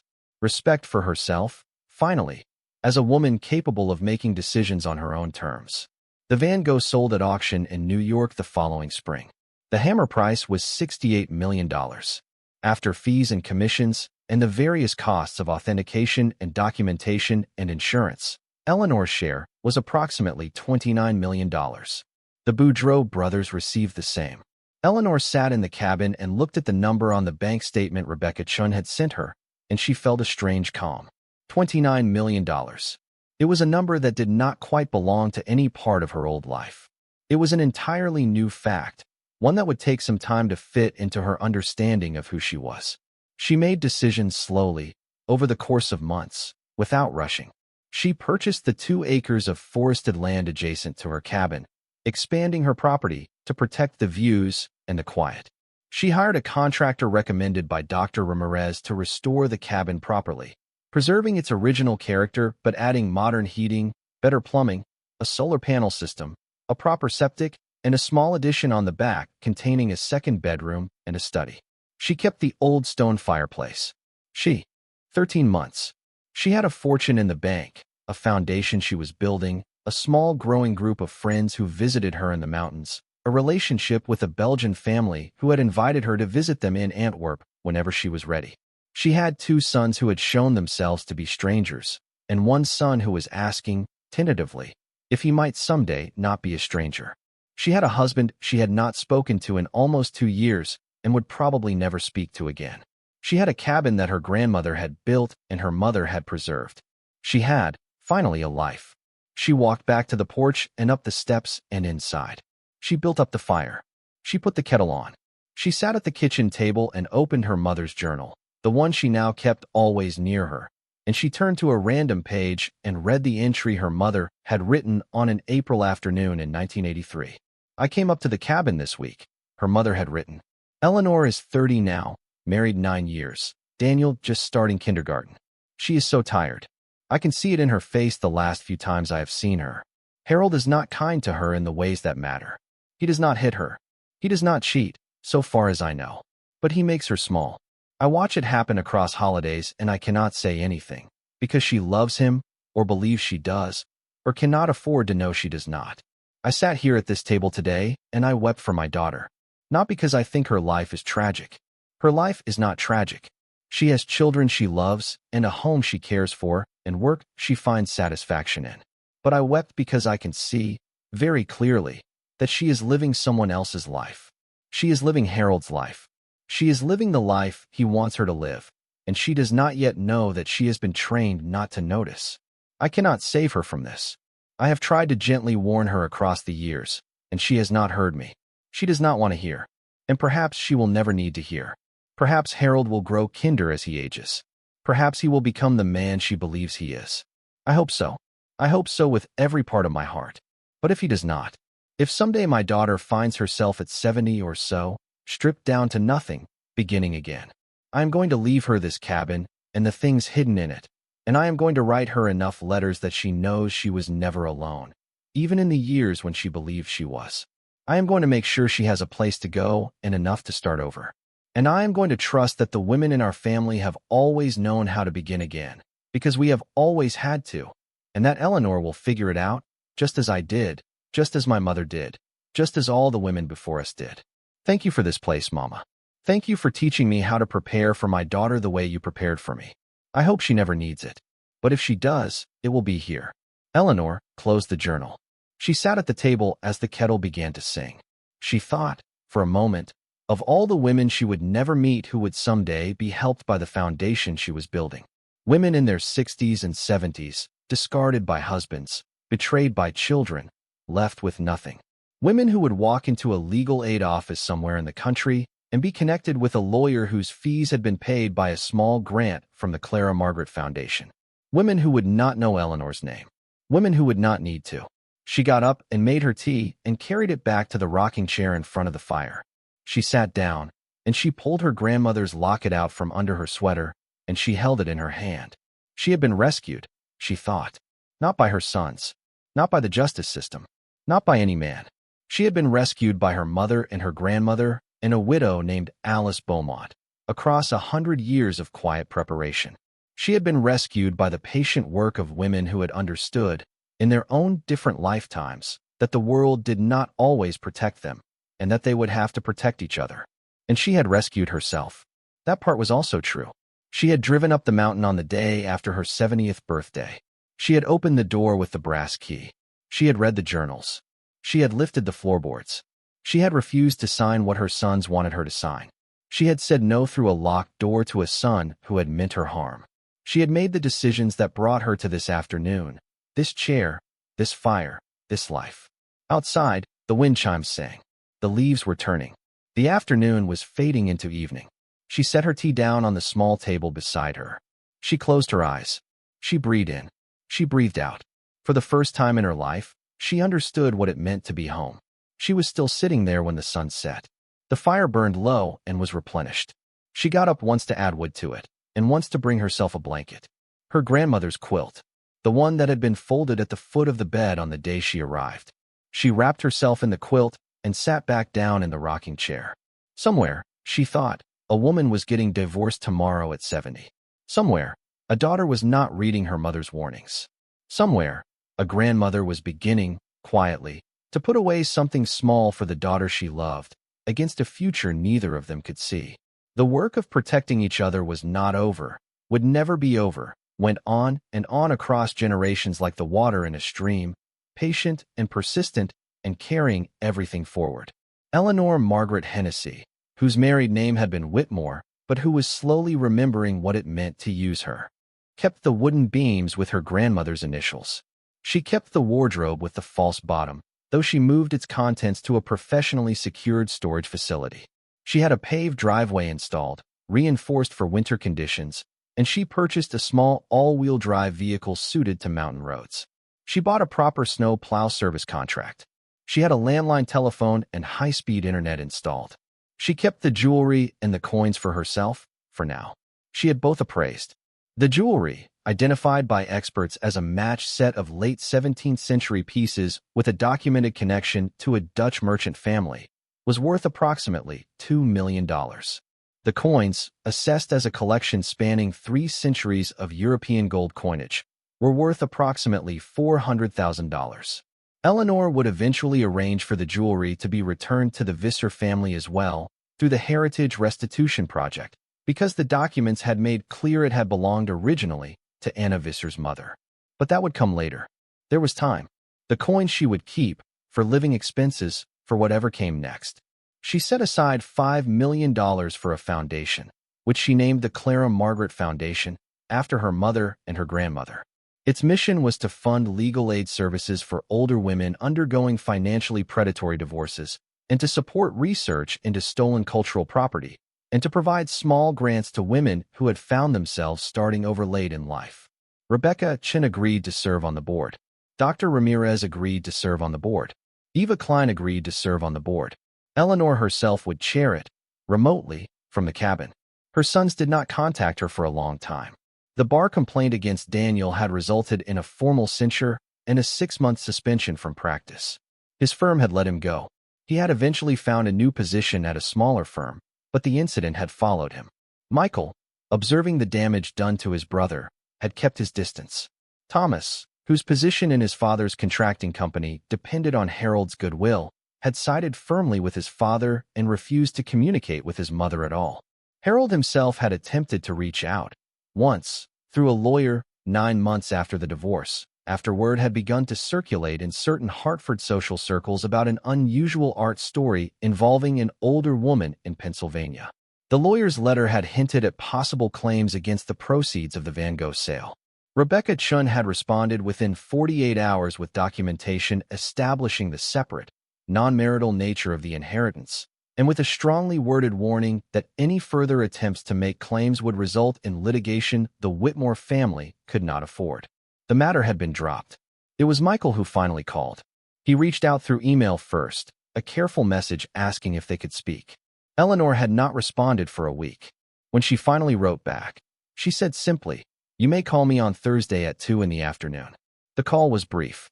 "Mom," Michael said, "I know I have no right to ask for your time. I know what I did." Eleanor waited. "I have been thinking about it for a year," Michael said. "I have not been sleeping well. I watched what happened with Dan. I watched what Dad is doing now, the way he is with Brenda, the way he treats her, and I can see that it is the same way he treated you. I did not see it while it was happening to you. I want to say I am sorry. I do not expect you to forgive me, but I wanted you to know that I see it now." Eleanor was quiet for a long time. Outside the cabin, autumn was beginning to turn the maples red. A squirrel was busy on the oak tree beside the porch. "I am glad you see it," she said finally. "Mom, I would like to visit. Someday. Not soon, if you are not ready. But someday. I have a daughter now. She is 5 months old. I would like her to know her grandmother." Eleanor thought about the baby, her granddaughter, whom she had never met. She thought about the long arc of generations, about how knowledge could be passed forward if people were willing to receive it. She thought about her own mother, and the patience it had taken to write journals across 40 years for a daughter who would not read them until after her death. "Michael," she said, "I will think about it. I am not ready now, but I will think about it." "Thank you, Mom. Do not thank me yet. Thinking about it is not agreeing to it. I understand." "Good. Goodbye, Michael." "Goodbye, Mom." She hung up. She sat in the rocking chair, and looked at the leaves. A single tear ran down her cheek, not from grief, but from something more complicated. The possibility of repair was a difficult gift to accept, and she was not sure yet whether she would accept it. She got up and went out onto the porch. The afternoon light was soft on the clearing. She walked down the porch steps and across the yard, past the rebuilt east outbuilding, past the new stone wall she had commissioned along the back of the property. She walked to the tree line and stopped, and she looked back at the cabin. It was beautiful now, restored carefully, painted a deep forest green with white trim, its roof new, its chimney straightened, its windows clear and clean. Smoke rose from the chimney. A wind chime hung near the porch, a gift from Johanna de Vries, who had sent it after their first phone call. The chime was made of small pieces of blue and white porcelain, the colors of the Delft ceramics her family had collected for centuries. Eleanor stood there and watched the chime move in the breeze. She was 71 years old. She had been alone in this cabin for maiden name again. Sat in a cabin in the mountains of Pennsylvania in front of a fire her grandmother might have built in this same hearth, and she was, at long last, at peace. She would live in the cabin for another 18 years. She would host Johanna de Vries for 3 summers, would eventually travel to Antwerp herself at the age of 76, would see the Vermeer portrait hanging in the Rijksmuseum with her grandmother's story told on the placard beside it. She would build the Clara Margaret Foundation into an organization that served more than 2,000 women in its first decade. She would reconcile, slowly and on her own terms, with Michael. She would never speak to Harold again. Daniel would write her a letter when she was 78, a long and honest letter, and she would read it once and put it in a drawer and think about it for a year before deciding, in the end, to write back. Thomas she would not hear from at all, and she would accept this as the cost of his choices. She would die at 88 in the bed her grandmother had slept in, surrounded by the people she had chosen, with her mother's journal on the bedside table and her grandmother's locket around her neck. She would leave the cabin in trust to the foundation, to be used as a retreat for women beginning again. She would leave her share of the remaining money to the foundation as well.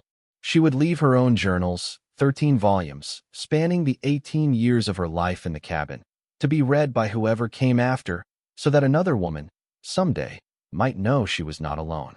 But all of that was still to come. On the evening she sat in the rocking chair with her grandmother's quilt around her shoulders. She knew only that she was home, and that she had arrived here through the work of women who had loved her before she existed, and that she would do her own work now, for the women who did not yet exist, but who would someday need her. The fire crackled. The wind chimes sang softly in the October air. And Eleanor, 71 years old, divorced, free, wealthy, alone, accompanied, smiled in the firelight for no one in particular, because she did not need anyone to see the smile. It was hers. Thank you so much for watching until the end. If you love this story, check out the other videos on your screen now. I think you'll really enjoy them.